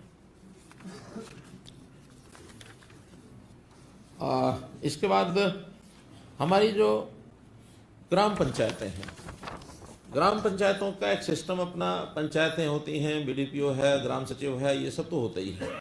लेकिन बहुत बार ऐसा विषय आता है कि यहाँ हमने बहुत अच्छी अच्छी योजनाएं बनाई, लेकिन नीचे कहीं ना कहीं कोई ना कोई कठिनाई उनको आती है, एडमिनिस्ट्रेटिव कठिनाई आए या इम्प्लीमेंटेशन में कोई और विषय आता है। तो एक बहुत नया यूनिक कार्यक्रम शुरू कर रहे हैं कि हमारे जितने भी क्लास 1 के अधिकारी हैं हरियाणा के, 7,000 से ऊपर हमारे अधिकारी हैं क्लास 1 के, 6,200 समथिंग पंचायतें हैं। कितनी हैं? 6,227 पंचायतें हैं। तो हमने तय किया कि एक क्लास 1 अधिकारी को एक गांव संरक्षक की भूमिका में, और ये उनको दिया जाए। आपकी जानकारी के लिए जो हमारा कार्यक्रम है, ये ऑनलाइन जुड़े हुए हैं सारे अधिकारी। जिला हेडक्वार्टर के ऊपर लगभग 6,000 अधिकारी इस समय हमारी बात को सुन रहे हैं। हमारा ये जो टेलीविज़न पर लाइव कार्यक्रम भी है और ऑनलाइन कनेक्शन हमारे सभी डिस्ट्रिक्ट हेडक्वार्टर्स के ऊपर इस समय क्लास 1 के अधिकारी सारे जुड़े हुए हैं। उन सबके ज़िम्मे एक व्यक्ति एक गांव, सिलेक्शन वो अपने आप करेंगे, या तो जहाँ वो नौकरी करते हैं वो गांव को चुनेंगे, या वीकडेज में वीकेंड्स पर घर पर जाते हैं तो अपना जो उनका घर है वो गांव चुनेंगे। क्या कौन सा गांव प्राथमिकता है? सर उसमें ये है कि जो नोडल ऑफिसर है वो उसी जिले में चुन सकता है पंचायत जहाँ का वो नोडल ऑफिसर है, और क्लास 1 ऑफिसर जो जिले में पोस्टेड है उसी जिले के जिस जिले में पोस्टेड है उस जिले का कोई गांव नोडल अधिकारी बनाए गए हैं। हर एक गांव में कोई ना कोई अधिकारी पहुंच जाए तो इसका प्रयत्न करेंगे। अधिकारी संख्या ज़्यादा है, पंचायतें हमारी 6200 हैं, अधिकारी 7000 हैं, तो जहाँ कहीं कोई कमी भी रहेगी उसकी व्यवस्था नोडल अधिकारी करेंगे। लेकिन हर गांव में एक अधिकारी उसका संरक्षक बन करके, ताकि कहीं भी कोई सरकारी योजना उसका लाभ नहीं ले पा रहे हैं तो उनको गाइड करके उनका लाभ सबको पहुंचाया जाए। हम प्रोएक्टिव होकर के अपने काम को कर रहे हैं कि लोग सर्विस लेने के लिए घर से दौड़ करके डिस्ट्रिक्ट हेडक्वार्टर पहुँचें, स्टेट हेडक्वार्टर पर पहुँचें, मंत्री, एमएलए और एमपी और मुख्यमंत्री के पास जाएं। इसके बजाय हमारा सरकार का अधिकारी उस गांव में ही जाए और बताए कि ये हमारी योजना है, ये हमारी स्कीम है। सैकड़ों योजनाएं, 611 योजनाएं कम नहीं होती हैं, लेकिन ग्रामीण क्षेत्र या ग्रामीण के शहरों में भी ऐसी जो बस्तियां हैं, अनपढ़ लोग भी हैं, उनको उन योजनाओं का पता तक नहीं लगता कि कौन सी योजना हमारे लिए है। तो इन सब योजनाओं का लाभ ठीक से मिले तो एक हमने जो ये शुरू की है, इसका नाम रखा है हरियाणा पंचायत संरक्षक योजना 2021, यानी संरक्षक रहेंगे गांव के। इस योजना को भी अब इसको शुभारंभ ये हमने कर दिया है। फिर हमने जो देखा कि अनुबंध आधार पर जो कर्मचारी, उनकी नियुक्ति, अभी तक बहुत शिकायतें हमको ठेकेदारों के माध्यम से लगने वाले लोगों को मिलती थी, खास करके जो ग्रुप डी की नौकरी, आयुष्मान, ये जो आउटसोर्सिंग की नौकरी, इसके अंदर हमने अब क्या किया कि अपना ही एक हरियाणा रोजगार कौशल रोजगार पोर्टल, कौशल रोजगार निगम, ये बनाया गया है। तो इस कौशल रोजगार निगम के माध्यम से अब ये सारी आउटसोर्सिंग की नौकरियां या जो ठेकेदारों के माध्यम से जो लोग लिए जाते थे, अब एक सिस्टम से हम अपने आप करेंगे। उनका एक तालमेल बैठाएंगे कि आवश्यकता कहाँ है, किस विभाग में है, किस क्वालिफिकेशन की लोगों की ज़रूरत है, और जो उपलब्धि है वो कहाँ कहाँ से मिलेगी, उन दोनों की मैचिंग करा करके और इसका एक सिस्टम तैयार कर दिया है। वो भी आज से लागू हो गया है। आज से लागू होने में हर एक, सबसे पहला काम होगा कि हर एक डिपार्टमेंट, बोर्ड, कारपोरेशन वो अपनी मैन पावर कितनी उसको चाहिए और उसके लिए उसका बजट कितना है, बजट का उल्लेख करेगा, मैन पावर का उल्लेख करेगा, और बाद में फिर वो फाइनेंस डिपार्टमेंट के माध्यम से उसको एक प्रकार से क्लियर किया जाएगा। एफडी उसको पास करेगा कि हाँ इनका ये बजट इतना ठीक है और ये जो लोग इन्होंने मांगे हैं वो विद इन बजट हैं। तो एक क्लियर होने के बाद फिर जहाँ जहाँ उपलब्धता है, जो कर्मचारी लगने वाले लोग हैं, उसमें 2-3 सोर्सेज हैं। एक तो सक्षम युवा, जो हमने पहले पोर्टल चलाया हुआ है, उसमें हमारे पास कितने लोग उपलब्ध हैं। दूसरा, जो अभी मुख्यमंत्री परिवार अंत्योदय योजना, जो हमने एक सूची बनाई है, उसमें जो बेरोजगार लोग हैं उनके कुछ मापदंड तय किए गए हैं। उन मापदंड के आधार के ऊपर एक निश्चित सूची होगी, वो उसमें डाली जाएगी, और इनको सबको एक मैसेज जाएगा कि आप आउटसोर्सिंग की या प्राइवेट इस प्रकार की जहाँ ज़रूरत है तो किस किस में आप ऑप्ट करते हैं, कौन सी आपकी जहाँ रुचि का विषय है उसमें वो टिक करेगा। और टिक करने के बाद कितने लोग टिक होते हैं, जो जो क्वालिफिकेशन के लोग मांगे गए हैं, इनको और उनको मैच किया जाएगा। जिस किसी में इन निश्चित सूची में से लोग नहीं मिलेंगे, ऑप्शन लेने वाले कम रहेंगे, तो वो जनरल पब्लिक में भी उसको प्रचारित किया जाएगा, वो भी ऑप्ट कर सकते हैं। क्योंकि हमारी प्राथमिकता ये है कि खास करके आउटसोर्सिंग की जो प्राइवेट नौकरियां हैं या जो कच्ची नौकरियां जिसको कहते हैं, ये नीडी आदमी को पहले मिले। जो नीडी है उसको मिले। नीडी लोगों की लिस्ट एक बनी हुई है, उसमें से नहीं मिलते हैं तो फिर उसके अलावा भी, क्योंकि इसमें मुख्य रूप से एक इनकम क्राइटेरिया भी हमने रखा है कि जिनकी इनकम कम है, ये विशेष तौर पर उनको ऑफर की जाए। क्योंकि सरकारी नौकरी वैसी तो है नहीं कि हमने इसका कोई एग्ज़ाम ले करके उसके टैलेंट और वो सब देखना है। ये तो एक क्रम है, समाज में आवश्यकता जिनको है उस हिसाब से, और ये सब करेंगे। जहाँ जहाँ मैन पावर रिक्वायर्ड है और जो उपलब्ध हैं उन दोनों का मिला करके और इस सबको किया जाएगा।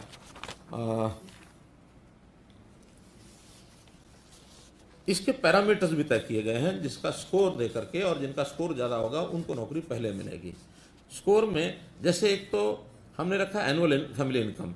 एनुअल फैमिली इनकम अगर 1,80,000 रुपये से नीचे है तो उसको 100 में से 40 मार्क्स मिलेंगे, 1,80,000 से 2.5 लाख के 30 मिलेंगे, 2.5 से 4 लाख के 20 मिलेंगे और 4 लाख से ऊपर है तो 10 मार्क्स मिलेंगे। अर्थात जिनकी इनकम कम है वो ज़्यादा डिजर्व करता है, एक पैरामीटर। दूसरा, अगर उसका नाम मुख्यमंत्री परिवार समृद्धि योजना में आया है, मुख्यमंत्री अंत्योदय परिवार योजना में आया है, अंत्योदय उत्थान परिवार योजना में, उसको प्रायोरिटी दी जाएगी क्योंकि उसको हमको कोई ना कोई रोजगार देना ही है। एज के नाते भी जिसकी एज 30 से 36 साल है उसको ज़्यादा मार्क्स मिलेंगे क्योंकि उसकी एज अब मानवता के नाते भी देखें तो ये एक एज ऐसी है उसको काम कोई ना कोई मिलना चाहिए। 36 से ऊपर प्राय लोग अपने काम के हिसाब से अपने आप को एडजस्ट कर लेते हैं, नहीं भी अगर है तो उसको फिर जो दूसरी प्रायोरिटी है 36 से 42 और 24 से 30 और तीसरी प्रायोरिटी है 18 से 24। 42 साल से ऊपर कोई इसमें आउटसोर्सिंग में नहीं लिया जाएगा, इस प्रकार का ये रखा है।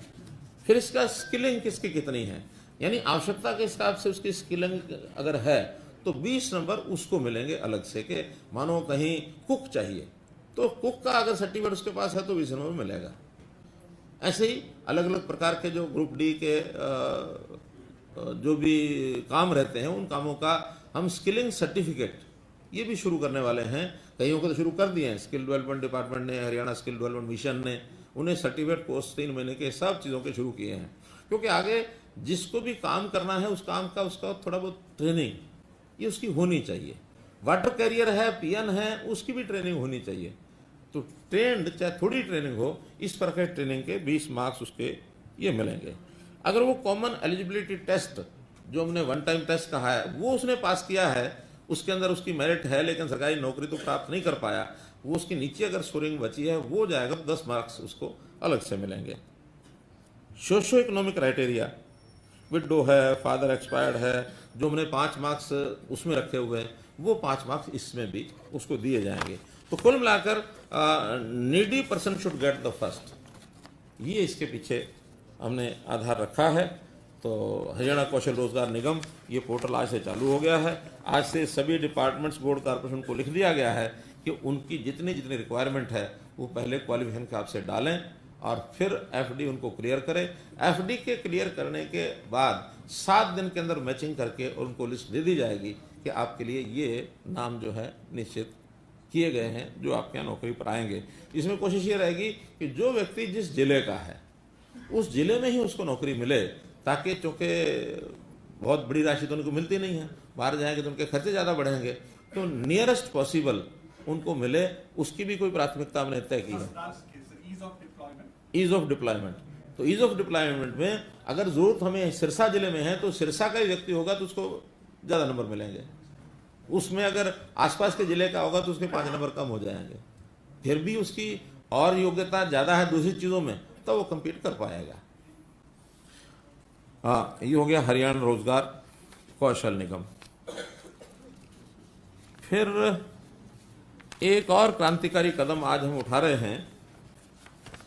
रजिस्ट्रियां जो होती हैं जमीनों की, कौन करता है, किस ऑफिस में होती हैं? तहसीलदार ऑफिस में। आज से क्रांतिकारी कदम ये है कि तहसीलदार जो सब रजिस्ट्रार होता है या क्या उसको बोलते हैं, एडिशनल सब रजिस्ट्रार, ज्वाइंट सब रजिस्ट्रार, तो सब रजिस्ट्रार, ज्वाइंट सब रजिस्ट्रार, इनकी पावर्स आज से एसडीएम्स और सीटीएम्स इनको भी दे रहे हैं। तहसीलदार के ऑफिस में आपको कठिनाई आ रही है तो आप एसडीएम ऑफिस चले जाओ, वहाँ रजिस्ट्री करा लो। कठिनाई आ रही है सीटीएम ऑफिस में चले जाओ। तो एक प्रकार से अभी जो तहसील और सब तहसील कितनी थी हमारी, 95 के आसपास, और सब डिवीजन है हमारे 80 के आसपास वो है, 70 वो होंगे, और 22 सीटीएम्स हैं। तो 92 और ऑफिस आज से ये रजिस्ट्रियों के लिए और हमने खोल दिए हैं। उनको भी वो जो पावर्स हैं तहसीलदार वाली यानी सब रजिस्ट्रार वाली वो उनको दे दी हैं। आप रजिस्ट्री, हाँ, प्रॉपर्टी जो है उस जिले की ही होनी चाहिए। जिले के अंदर आप इसमें किसी भी ऑफिस में आकर रजिस्टर करा सकते हैं, तहसीलदार, सब तहसीलदार, नायब तहसीलदार जिसको कहते हैं, या एसडीएम या फिर सीटीएम, किसी भी ऑफिस में जिले की प्रॉपर्टी कहीं जाके करा सकते हैं। ताकि जितनी भी ये समस्याएं आती हैं वो समस्याएं नहीं आए। और ऐसे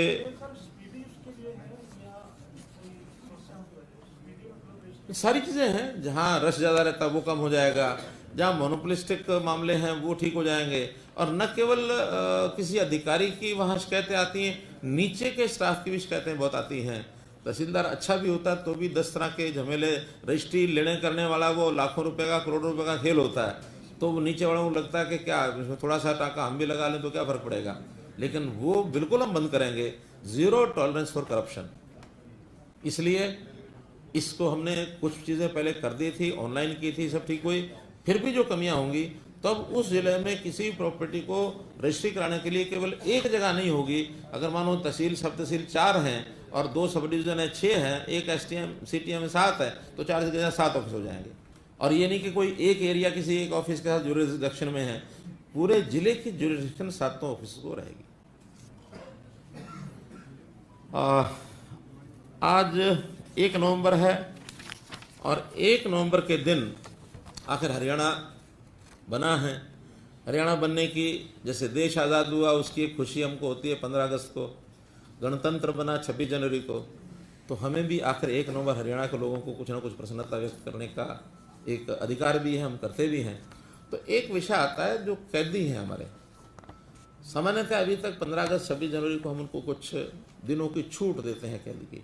इस बार से हमने ये शुरू किया है कि जिनकी सज़ा हीनियस क्राइम को छोड़कर बाकी जनरल क्राइम जो रहते हैं उनके कैदियों की सज़ा अगर बकाया 6 महीने से कम है, सबको नहीं दे रहे छूट, केवल 6 महीने से कम शेष बकाया किसी की सज़ा है, चाहे वो जेल के अंदर है और चाहे पैरोल पर आया हुआ है, उन सबको आज सारी बाकी बची हुई सज़ा माफ।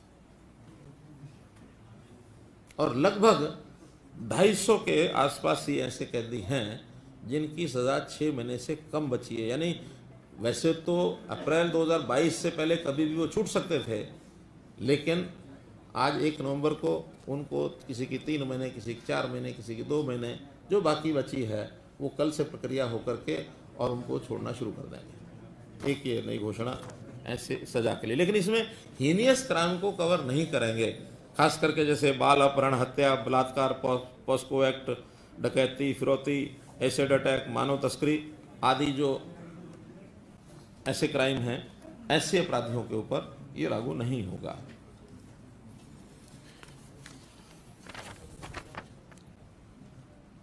फिर है डीसी रेट। अभी तक जो डीसी रेट के बारे में हम हमेशा कहते थे कि ये डीसी रेट है, उस डीसी रेट का भी एक पैरामीटर बना दिए गए हैं और उस पैरामीटर में 3 ग्रुप उसके बनाए गए हैं, जिन 3 ग्रुपों के हिसाब से ये इधर चला गया, जिलों को 3 ग्रुपों में बांट दिया गया है। श्रेणी ए है गुरुग्राम, फरीदाबाद, पंचकुला और सोनीपत। ये थोड़ा सा महंगे शहर ऐसे कहे जा सकते हैं, वहाँ के लोकल जो सिस्टम है वहाँ को। बी जो मध्यम श्रेणी के हैं, इसमें ज़्यादा जिले रखे हैं, पानीपत, झज्जर, पलवल, करनाल, अंबाला, हिसार, रोहतक, रेवाड़ी, कुरुक्षेत्र, कैथल, यमुना, भिवानी और जींद। और सी में जो कंपैरेटिवली थोड़ा पीछे हैं, जिसमें महेंद्रगढ़, फतेहाबाद, सिरसा, नूंह और चरखी दादरी, ये 5 जिले हैं। तो इनमें वहाँ की महंगाई दर के हिसाब से अंतर रखा गया है। उस अंतर में जहाँ महंगाई ज़्यादा है वहाँ थोड़ा राशि ज़्यादा मिलेगी, जहाँ महंगाई कम है वहाँ थोड़ा कम मिलेगी। ज़्यादातर जिले मध्यम दर्जे के रखे हैं। तो 3 प्रकार के रेट तय कर दिए हैं। अभी तक ये रेट सब डीसी रेट कहलाते थे और डिप्टी कमिश्नर ऑफिस में जैसा जिसने देखा वैसा ही अपना टीका लगाता चला गया और बहुत बड़ा गैप सब जिलों के अंदर आया हुआ था। ये मजदूर संगठन जो हमारे हैं उनकी बहुत पुरानी डिमांड थी कि इसका कोई रैशनलाइजेशन करना चाहिए। अब रैशनलाइजेशन कर दिया है, आगे से ये रेट डीसी रेट नहीं कहलाएंगे, ये निगम रेट कहलाएंगे, क्योंकि ये जो कौशल रोजगार निगम है उन्होंने इसको तय किया है। तो निगम रेट करके निगम दरें, ये इसका नाम दिया जाएगा। और इसको मुख्य सचिव के ऑफिस में सामान्य प्रशासन विभाग जो है वो तय करके और निगम को बताया करेंगे। इस प्रकार से एक व्यवस्था, ये भी सुधार की तरफ हम बढ़े हैं। थाने, जो पुलिस स्टेशन हैं, इन पुलिस स्टेशन में हमको पता है जैसे आजकल अब ऑनलाइन वित्तीय लेन देन बहुत हो गया है, और ये जो हमारा सोशल मीडिया टाइप, इसमें भी बहुत प्रकार के अपराधों की दुनिया में भी बहुत लोग घुस गए हैं। तो ऐसे साइबर क्राइम, इंटरनेट की जो बढ़ रही स्पीड है उसमें बहुत तेज़ी से इसके अंदर वृद्धि हुई है। सबसे पहले हमने गुरुग्राम में एक साइबर थाना खोला था, लेकिन अब वो जो साइबर थानों की संख्या बढ़ा करके हमने गुरुग्राम के बाद फरीदाबाद, पंचकुला, ये जो कमिश्नर हैं और ऐसे ही 5 पुलिस रेंज, उनके अंदर भी ये खोलने की प्रक्रिया शुरू हो गई है। और हर एक थाने में साइबर अपराध की शिकायत दर्ज कराने के लिए एक साइबर हेल्प डेस्क ये खोला जाएगा।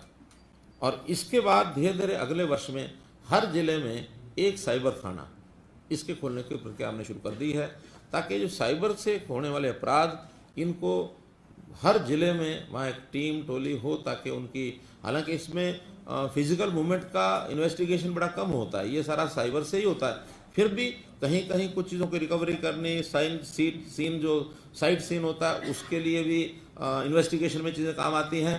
तो हर जिले में एक साइबर थाना होगा।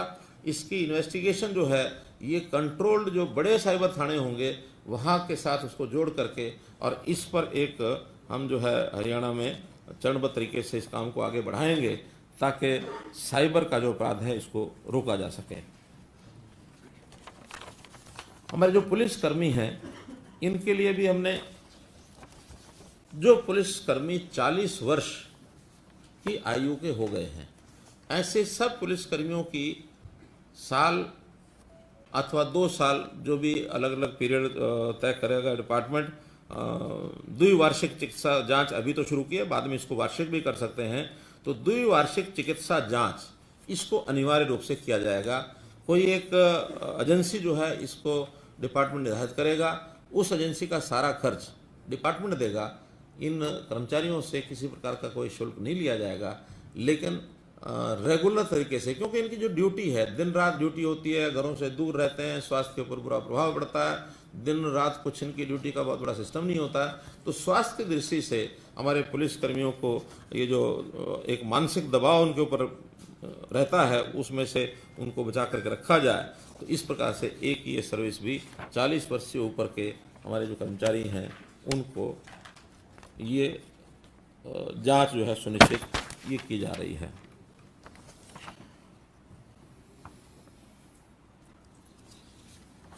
हमारा एक पावर डिपार्टमेंट का अभी बहुत वर्षों से, लगभग 20 वर्षों से एक बड़ा झमेला, 2006 से 16-17 वर्ष हो गए हैं। बहुत बिल्डर्स ऐसे हैं जिन्होंने जितना भी इंफ्रास्ट्रक्चर पावर का बनाना होता है वो बनाते नहीं हैं। पावर डिपार्टमेंट, HSVP और बिल्डर्स, इनके आपस में विवाद बने हुए हैं। और गुड़गांव में 16 कॉलोनियाँ और सोनीपत में 3 बिल्डर्स ऐसे हैं। तो ऐसे 19 बिल्डर्स की कॉलोनीज में अभी भी लाइट के कनेक्शन नहीं है। पिछले दिनों में 5 कॉलोनियाँ गुड़गांव की हैं, उनका सेटलमेंट हुआ है, वहाँ काम शुरू हो गया है। लेकिन ये एक आज के युग में, यानी बिल्डर करोड़ों की संपत्ति ले ले और उसको कनेक्शन ना मिले और वो फिर जेनसेट के माध्यम से चलाता फिरे और बाद में NGT के नोटिस आए, ये कोई अच्छा विषय नहीं है। हमने तय किया है कि झगड़े बिल्डर के साथ डिपार्टमेंट निपटेंगे, लेकिन कंज्यूमर को, हर किसी को जो है कनेक्शन, जहाँ जहाँ इंफ्रास्ट्रक्चर बन गया है, चाहे डिपार्टमेंट का है चाहे बिल्डर का है, वो तो 1 महीने के अंदर कनेक्शन मिलेगा। जहाँ अभी नहीं बना है इंफ्रास्ट्रक्चर, तो बिल्डर की बजाय डिपार्टमेंट खुद बनाएगा और बिल्डर को उसका लायबिलिटी बिल्डर के ऊपर आएगी। उससे किसी भी तरीके से रिकवर करना होगा तो बाद में रिकवर करेंगे। यानी अभी पहले था बिल्डर से रिकवरी करने के बाद ही कंज्यूमर को कनेक्शन मिलता था, लेकिन इसमें कंज्यूमर्स की बहुत बड़ी शिकायत बनी हुई है और उनको बहुत महंगे रेट पर जेनसेट से बिजली प्राप्त करनी पड़ती है। तो अब 1 महीने में सभी को ये कनेक्शन दे दिए जाएंगे। इसमें 2 अलग अलग श्रेणियां हैं। एक है जिनके लाइसेंस 17/7/2006 से पहले के लिए हुए हैं और उसके बाद बिल्डिंग्स बाद में बनी हैं, कंप्लीशन बाद में हुआ है, ऑक्यूपेशन बाद में हुआ है और वहाँ इंफ्रास्ट्रक्चर अगर नहीं बना है तो आज के लोड के हिसाब से वहाँ इंफ्रास्ट्रक्चर बनाया जाएगा और उनको सबको कनेक्शन 1 महीने के अंदर अंदर दे दिए जाएंगे जहाँ इंफ्रास्ट्रक्चर बन गया है। जहाँ नहीं बना है आने वाले 4 या 5 महीने में इंफ्रास्ट्रक्चर पूरा करेगा डिपार्टमेंट और 6 महीने के अंदर अंदर सबको कनेक्शन ये मिल जाएंगे। और दूसरी श्रेणी है 2006 के बाद जिनको लाइसेंस जिन्होंने लिए हैं उनका जो अंतिम लोड है उस लोड को 2017 के पैरामीटर के हिसाब से, 2006 में पैरामीटर हाई थे, 2017 में डिपार्टमेंट ने पैरामीटर थोड़ा कम कर दिए हैं, उस पैरामीटर के आज के हिसाब से जो लोड है उसका इंफ्रास्ट्रक्चर तैयार करके उनको भी कनेक्शन दिए जाएंगे। और जो बिल्डर्स हैं उनसे लेने के लिए हमारा टाउन कंट्री प्लानिंग डिपार्टमेंट और पावर डिपार्टमेंट दोनों मिलकर के और उनसे रिकवर करेंगे। पहला तो अगर बिल्डर नगद पैसे देता है तो ठीक, दूसरा बैंक गारंटी दे तो ठीक, तीसरा उनकी कुछ प्रॉपर्टी ज़मीन मॉर्गेज कराएंगे, वो मॉर्गेज करके और टाइम बाउंड करके उनसे पैसे लेंगे, नहीं तो उसका नीलामी करेंगे उसमें से लेंगे।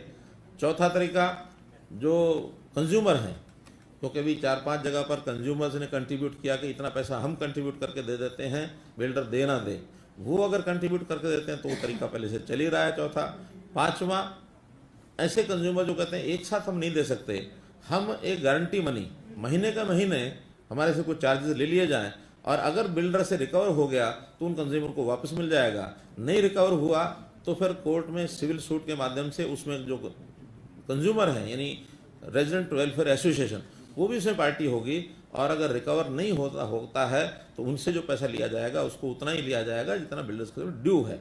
ऐसे 5 रास्ते बनाए हैं, 5 रास्तों में कनेक्शन पहले मिल जाएगा, बाकी रिकवरी बाद में होगी। अब रिकवरी की कंडीशन हमने ख़त्म कर दिया कनेक्शन देने के लिए ताकि इन लोगों को किसी प्रकार की कनेक्शन में कठिनाई ना आए। 30,000 उपभोक्ता ऐसे हैं जिनके जो पहले के बिजली कनेक्शन है उसके लोड कम थे, आज उनकी खपत ज़्यादा हो गई, लोड ज़्यादा हो गया, पहले उनके लोड बढ़ाए नहीं थे इन्हीं झगड़ों के कारण से, तो उनको जो लाइट की जो क्वालिटी थी, पावर की क्वालिटी बहुत पुअर मिलती थी, हमने वो भी तय किया कि अब नए पैरामीटर के हिसाब से जितनी उनकी लोड की आवश्यकता है वो लोड एनहांसमेंट वो भी कर दिया जाएगा ताकि उनको अच्छी क्वालिटी की पावर मिले। 30,000 उपभोक्ता इसके अंदर लाभान्वित होंगे। इंजीनियरिंग वर्क्स वाला भी करना। हाँ, एक और नया कदम आज से हम उठा रहे हैं कि जो ठेकेदार होते हैं इंजीनियरिंग डिपार्टमेंट के काम जहाँ चलते हैं, खास करके PHED पब्लिक हेल्थ के, इरिगेशन के, PWD के, ULB के, जहाँ ये काम सारे ठेके लेकर के करते हैं, इनकी बहुत शिकायतें होती हैं और तरह तरह के हैंडलिंग जो होती रहती है अपने को पता है।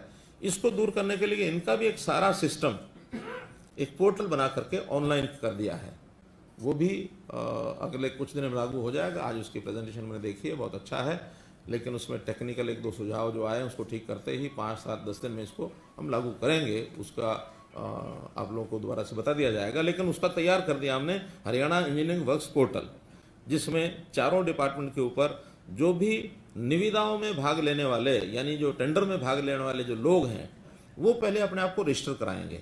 रजिस्ट्रेशन का तो बल्कि 3 महीने पहले हमने ये पोर्टल खोल दिया था, लगभग 4600 लोगों ने अपनी रजिस्ट्रेशन की प्रोसेस शुरू कर दी है, 1200 ने कंप्लीट कर ली है और अगले टेंडर जो है उन्हीं के माध्यम से वो भरेंगे। अब टेंडर को ऑनलाइन भरना, पेपरलेस, बिल्कुल इसके काम सारा पारदर्शी हो जाएगा, फेसलेस हो जाएगा, किसी को आकर के भरना नहीं है, ऑनलाइन भरेंगे।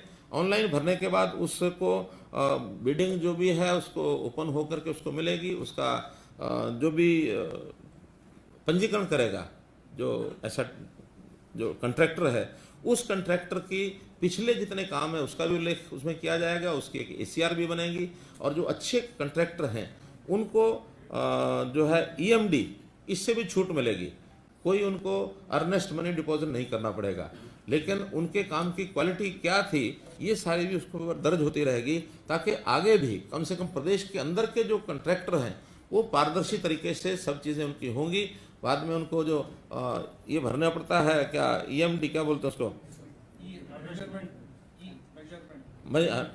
EMB MB जो भरनी पड़ती है वो MB EMB हो जाएगी, वो भी अब ऑनलाइन भर देंगे। और जो हमारे रिव्यू करना है इंजीनियर्स ने डिपार्टमेंट ने वो भी सारा उसमें करेंगे। ऑब्जेक्शन जो है वो भी ऑनलाइन रहेंगे, उन ऑब्जेक्शंस को हटाने का काम जिसने करना वो भी करेगा।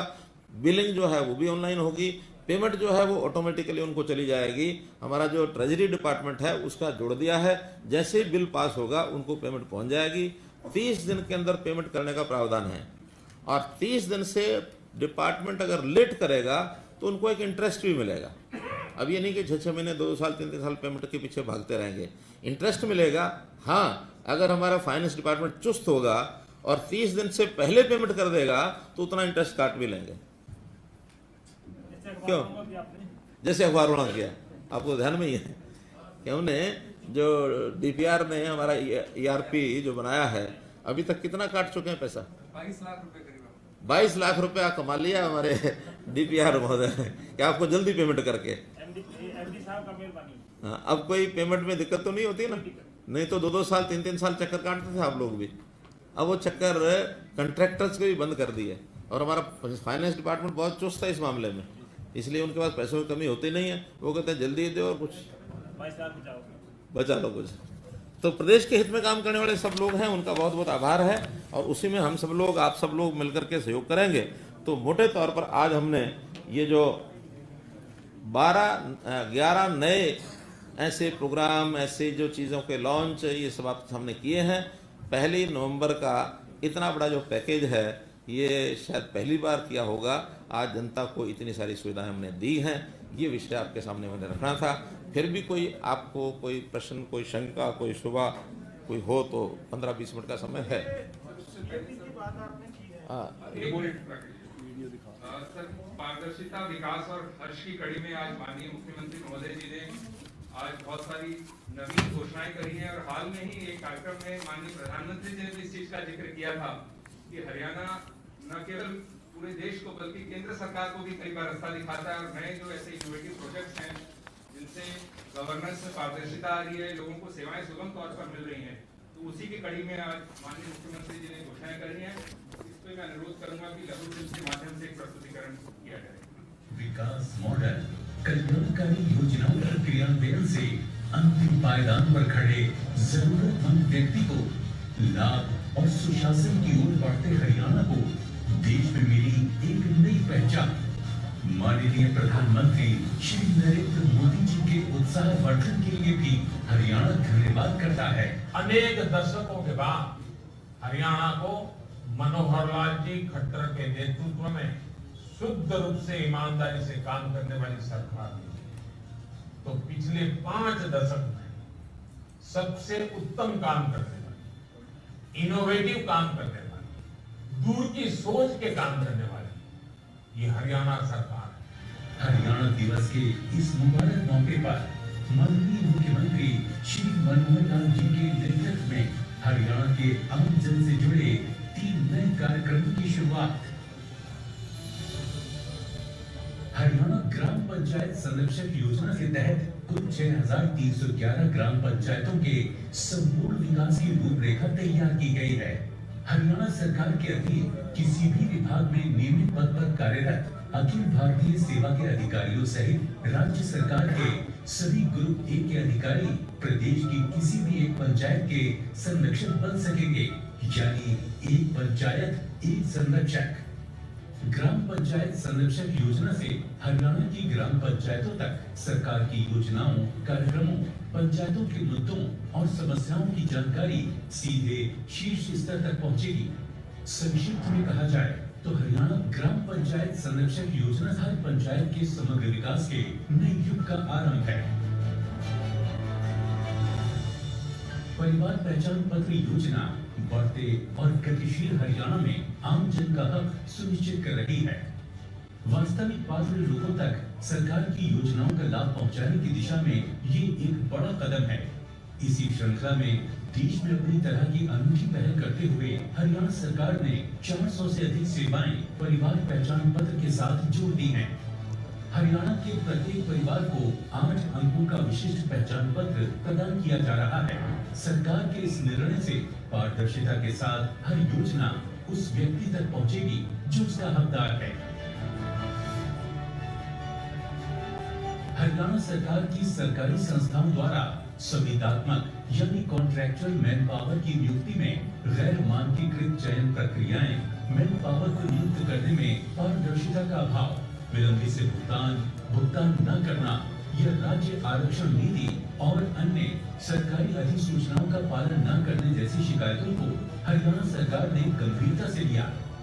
अब सरकार ने कौशल विकास और औद्योगिक प्रशिक्षण विभाग के अंतर्गत हरियाणा कौशल रोजगार निगम लिमिटेड कंपनी का गठन किया है। निगम ने अपना काम शुरू कर दिया है। सभी विभाग कर्मचारियों की जरूरत के अनुसार अपनी मांग रोजगार निगम को भेजेंगे। राज्य के युवा समय समय पर पोर्टल के माध्यम से अपना पंजीकरण रोजगार निगम में करा सकेंगे। मुख्यमंत्री अंत्योदय परिवार उत्थान योजना के अंतर्गत चिन्हित लाभार्थियों को प्राथमिकता मिलेगी।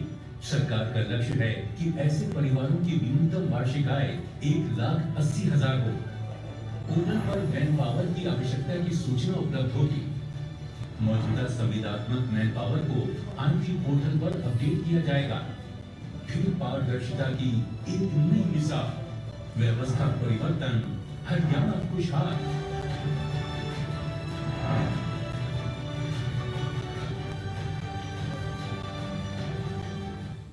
अब मैं मीडिया के बंधुओं से प्रश्नों के लिए सीईटी वाला जो कॉमन एंट्रेंस टेस्ट है, क्योंकि काफी समय से बात चल रही है, ये अब फाइनल हो गया है कि कब होगा? फाइनल हो गया है। जो एजेंसी है जिसके माध्यम से टेस्ट होना है उनको हमने लिख दिया है। उनके साथ एक MOU करके और लगभग 2.5-3 महीने का समय और इसमें लगने वाला है, क्योंकि उन्होंने अपनी तैयारी करनी है। हमने रजिस्ट्रेशन इसका खोल दिया है। रिक्विजिशन अब हर एक डिपार्टमेंट की लेनी शुरू कर दी है। तो जैसे ही रिक्विजिशन इधर फाइनल हो जाएगी, उधर उनके साथ एग्रीमेंट का उनकी सारी व्यवस्थाएं बन जाएंगी। उसके बाद उनकी हमारी जितनी रिक्वायरमेंट है उसकी एक एडवर्टाइजमेंट होगी और उस एडवर्टाइजमेंट के समय फिर से उस पोर्टल को खोला जाएगा, ताकि एडवर्टाइजमेंट होने के बाद किसी को शिकायत ना रहे कि जिस पोस्ट के लिए मैंने अप्लाई करना था वो मुझे पहले पता नहीं था। तो एडवर्टाइजमेंट के बाद एक बार फिर खोला जाएगा और उस समय मैं समझता हूँ कि आने वाले मार्च तक, अभी तक 7.5 लाख लोगों ने रजिस्टर अपने आप को कर लिया है। तो मार्च तक या मध्य मार्च में पहला एग्जाम होने की संभावना है। मुख्यमंत्री जी, एक सवाल मेरा कानून व्यवस्था को लेकर, आपने कई इनिशिएटिव बनाए कि आपने कई प्रयास किए, महिला थाने भी खोले, लेकिन एक कानून व्यवस्था का मुद्दा रहा है सर। अभी जींद में आज एक बैठक भी हुई, वहाँ व्यापारियों की कुछ फिरौती मांगने का मामला था और जींद में आपकी पार्टी के विधायक कृष्ण बेटा ने कहा कि सरकार और प्रशासन के भरोसे न रहो, दुकान में एक लड़की रखो। तो ये जो इस स्थिति को आप कैसे देखते हैं? इसको बेहतर में क्या क्या? देखिए, घटना हुई है, ऐसा नहीं कि घटना नहीं हुई है, मेरे संज्ञान में है। और मैंने पुलिस को जो कहा है कि उन्होंने आदमी पकड़ भी लिए हैं, एक आदमी गिरफ्तार भी किया है, उन लोगों की पहचान हो चुकी है। अपराध कोई होता है तो सरकार या पुलिस का काम है उसको कितना जल्दी उसको यानी उसकी अपराधियों को चिन्हित कर ले, उनको पकड़ ले, उनके खिलाफ कार्रवाई करे। अपराध ना हो इसके लिए भी हमारी जितनी पेट्रोलिंग है वो सारी हमने बढ़ाई है। और जैसे मैंने बताया कि 650 जो हमारी पुलिस की वैन चल रही हैं, पुलिस की जो एम्बुलेंसेज चल रही हैं, या उस प्रकार से पेट्रोलिंग जो होती है उसमें कोई कमी नहीं है। फिर भी जो घटना इक्का दुक्का होती है उसको ट्रेस करती है पुलिस और उसके खिलाफ कार्रवाई करती है। सरदाना जी, परवाना जी जी, नंबर 1। करते हुए 1.25 घंटा हो रहा है जी। कोई 1.25 घंटा करता है क्या? पहले कभी की किसी ने? आपके प्रेस कॉन्फ्रेंस को नहीं है, हमें क्वेश्चन पुट करने का भी राइट होगा। बिल्कुल, आपको इसीलिए खड़ा किया। Sir, I have 2 question. Number 1, the first is sir, 2 साल हो गए आपको कैबिनेट बनाए हुए, 2 सीटें आपकी कैबिनेट में खाली पड़ी हैं। ठीक है। काइंडली टेल अस वो कब तक पूर्ण कर ली जाएगी, एक्सपेंशन होगी नहीं होगी। नंबर 2 क्वेश्चन सर,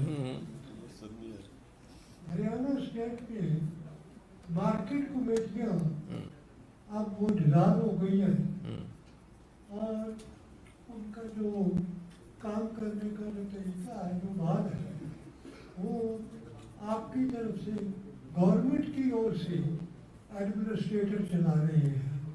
आज का जमाना डिसेंट्रलाइजेशन का है। काइंडली टेल अस कि ये मार्केट कमेटियाँ कब तक बन जाएगी? ठीक है, दोनों प्रश्न आपके अच्छे हैं। कब तक बन जाएगी? दोनों प्रश्न अच्छे हैं, बता रहा हूँ। आप ताकि उसमें आपकी पार्टी के, जेजेपी के, बीजेपी के वर्करों को उसमें एडजस्ट किया जा सके। जी जी थैंक यू वेरी मच। जी। जहाँ तक पहला प्रश्न है, देखिए एक्सपेंशन करने को तो हमें किसी ने रोका नहीं, हम आज भी कर सकते हैं, कल भी कर सकते हैं, लेकिन जब तक नहीं करेंगे तब तक काम हमारा चल भी रहा है। हम तो 12 मंत्री इस नाते से चला रहे हैं, बहुत प्रदेश ऐसे हैं जो 8-8, 9-9 से भी अपना काम चलाते हैं, तो इसलिए इसमें कोई बहुत कठिनाई हमें नहीं है। और अपना एक पार्टी का एक रणनीति का काम होता है। रणनीति ऐसी होती है जो अगर बता दी जाए तो रणनीति नहीं है, तो रणनीति है, इसलिए स्ट्रेटेजी के नाते से जब करना होगा, जिस दिन करेंगे उसका निमंत्रण आपको ज़रूर भेजेंगे। और जहाँ तक मार्केट कमेटी का विषय है, ये ठीक बात है कि पिछली मार्केट कमेटियों का टाइम पूरा हो गया, नई मार्केट कमेटियों को अभी हम ड्यू हैं, कभी भी जल्दी हम नाम मंगवा करके बना सकते हैं। अगर इस सीज़न में बन गई, अभी तो प्रोक्योरमेंट हमारी हो गई है, मेनली इन मार्केट कमेटियों का उपयोग प्रोक्योरमेंट के समय का ही ज़्यादा होता है, ताकि मंडियों में किसान के साथ तालमेल और अधिकारी कर्मचारियों के साथ तालमेल बना रहे, कहीं कठिनाई ना आए। तो इसलिए इस बार की प्रोक्योरमेंट ये धान की तो हो गई है। अब अगली जो मार्केट जो प्रोक्योरमेंट होगी गेहूं की यानी रबी फसल की होगी, उससे पहले मुझे लगता है हम लोग बना लेंगे, कहीं को कठिनाई नहीं है। रबी की सीजन से पहले बना लेंगे। हाँ रवि पवन 7 साल में सर हरियाणा में आपका हरियाणा कर्मचारी चयन आयोग या हरियाणा लोक सेवा आयोग के माध्यम से आपने कुल कितने युवाओं को सरकारी नौकरी दी है 7 साल में? साथ ही सर 2024 तक का या 23 तक का आगे कोई लक्ष्य रखा है क्या? इसके साथ ही जुड़ा हुआ सवाल ये है सर कि विपक्ष लगातार आपकी नौकरी देने की प्रक्रिया पर सवाल उठा रहा है। आज सुबह रणदीप सुरजेवाला ने कहा कि हरियाणा में परचून की दुकान पर नौकरी मिल रही है, कर्मचारी चयन आयोग को भंग कर देना चाहिए। ये सवाल अलग है सर, लेकिन रोजगार दिए जाने का आंकड़ा क्या है? नहीं, अब ये पहले वाला सवाल बताऊं कि दूसरे वाला बताऊं?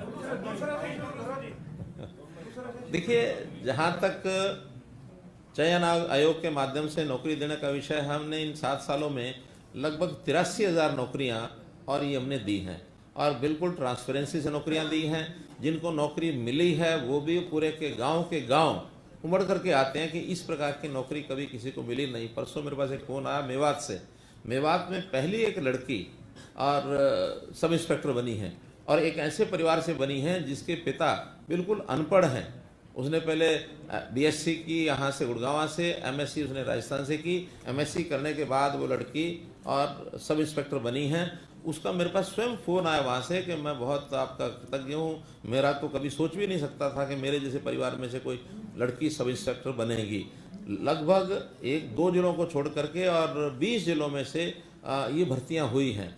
आप लोग पुरानी जो भर्तियाँ अगर इस प्रकार की उठा के देखेंगे तो उनका जो कंसंट्रेशन होता था कुछ जिलों पर ही रहता था, और कुछ जिलों के लोग बड़े होशियार थे और बाकी जिलों के लोग होशियार नहीं थे, ऐसा तो नहीं है।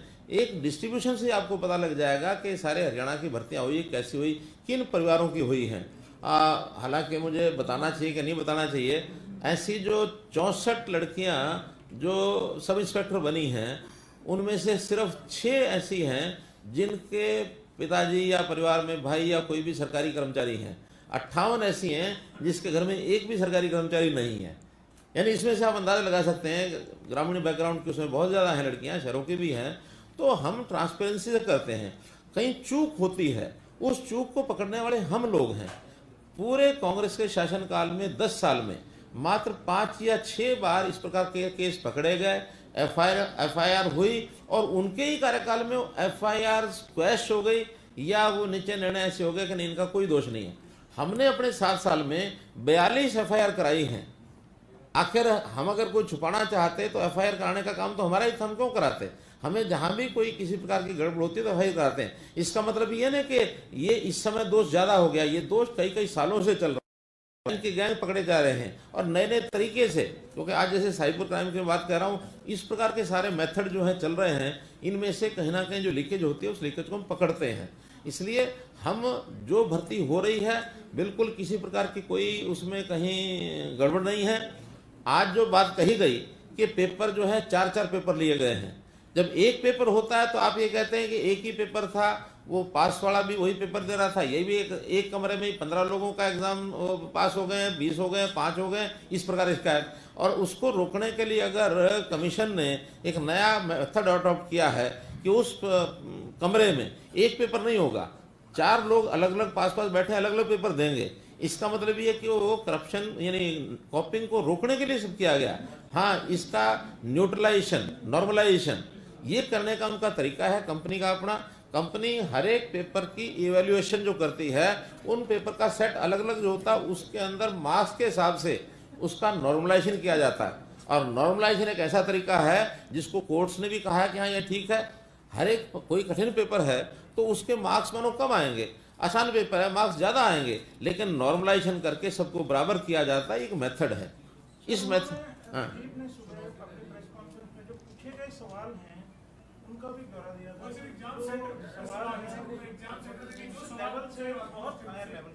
देखिए, कोई भी लेवल है या कोई भी सवाल पूछे गए हैं सबके लिए एक जैसे हैं, और ये तो कंपैरेटिवली होता है।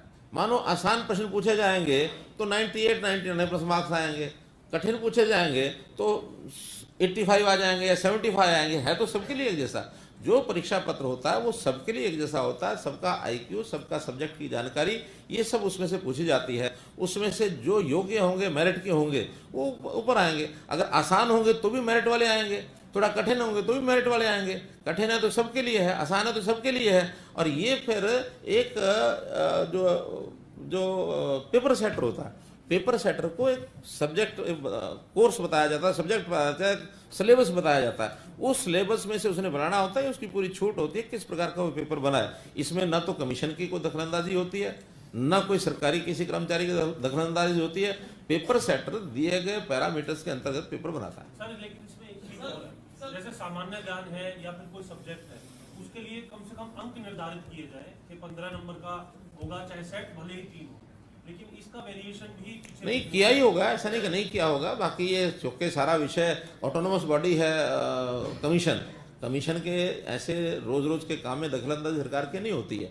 उन्होंने जो पैरामीटर बनाए होंगे वो जरूर बनाए होंगे। अगर फिर भी आप कोई चीज़ उसमें ध्यान कराएंगे कि कौन से पैरामीटर उन्होंने नहीं बनाया या बनाया तो ठीक बनाया, नहीं बनाया, हमको सुझाव दे सकते हैं। लेकिन कमीशन जो है वो ऑटोनोमस बॉडी है, इंडिपेंडेंट बॉडी है, फेयर सिलेक्शन होनी चाहिए, हमारी अपेक्षा इतनी है, उसके अंदर गड़बड़ नहीं।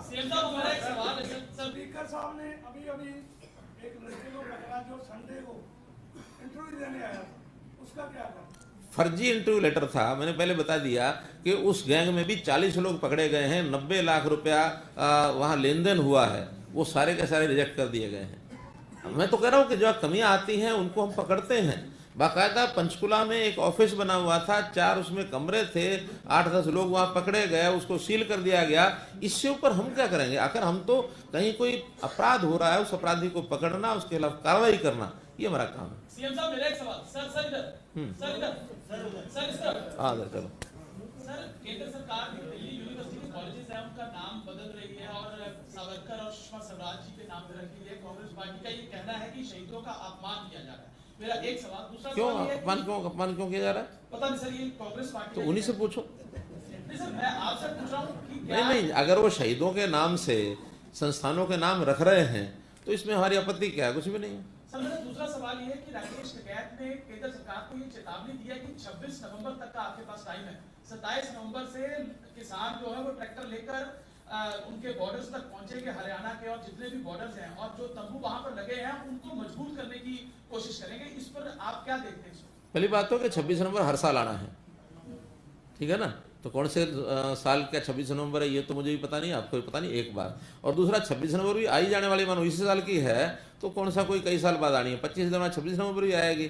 और उनका एक लोकतांत्रिक अधिकार है, अगर वो आंदोलन को शांतिपूर्वक चलाते हैं, किसी भी तरीके से चलाते हैं तो उनका अधिकार है, करें। तिथियां आएंगी जाएंगी, तिथियों का कोई विषय नहीं है। इसी से जुड़ा हुआ एक सवाल है। कहाँ से बोल रहे हैं आप? अच्छा हाँ सर, इससे जुड़ा हुआ सवाल है कि गुलाम सिंह जरूरी ने ये कहा है कि अगर उनको जबरदस्ती उनसे रास्ते खाली करवाए जाते हैं तो वो दिवाली जो है वो प्रधानमंत्री मोदी के घर के पास मनाएंगे। मैं तो अगर और मगर बहुत लंबे लंबे होते हैं, अगर मगर जब आएगा तब देखेंगे।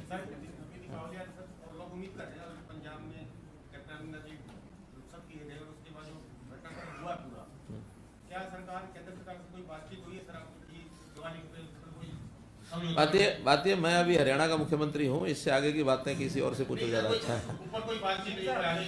मैं तो बता रहा हूँ, ये किसी और से पूछोगे ज़्यादा अच्छा, मैं अभी हरियाणा का मुख्यमंत्री हूँ। हाँ हाँ हाँ।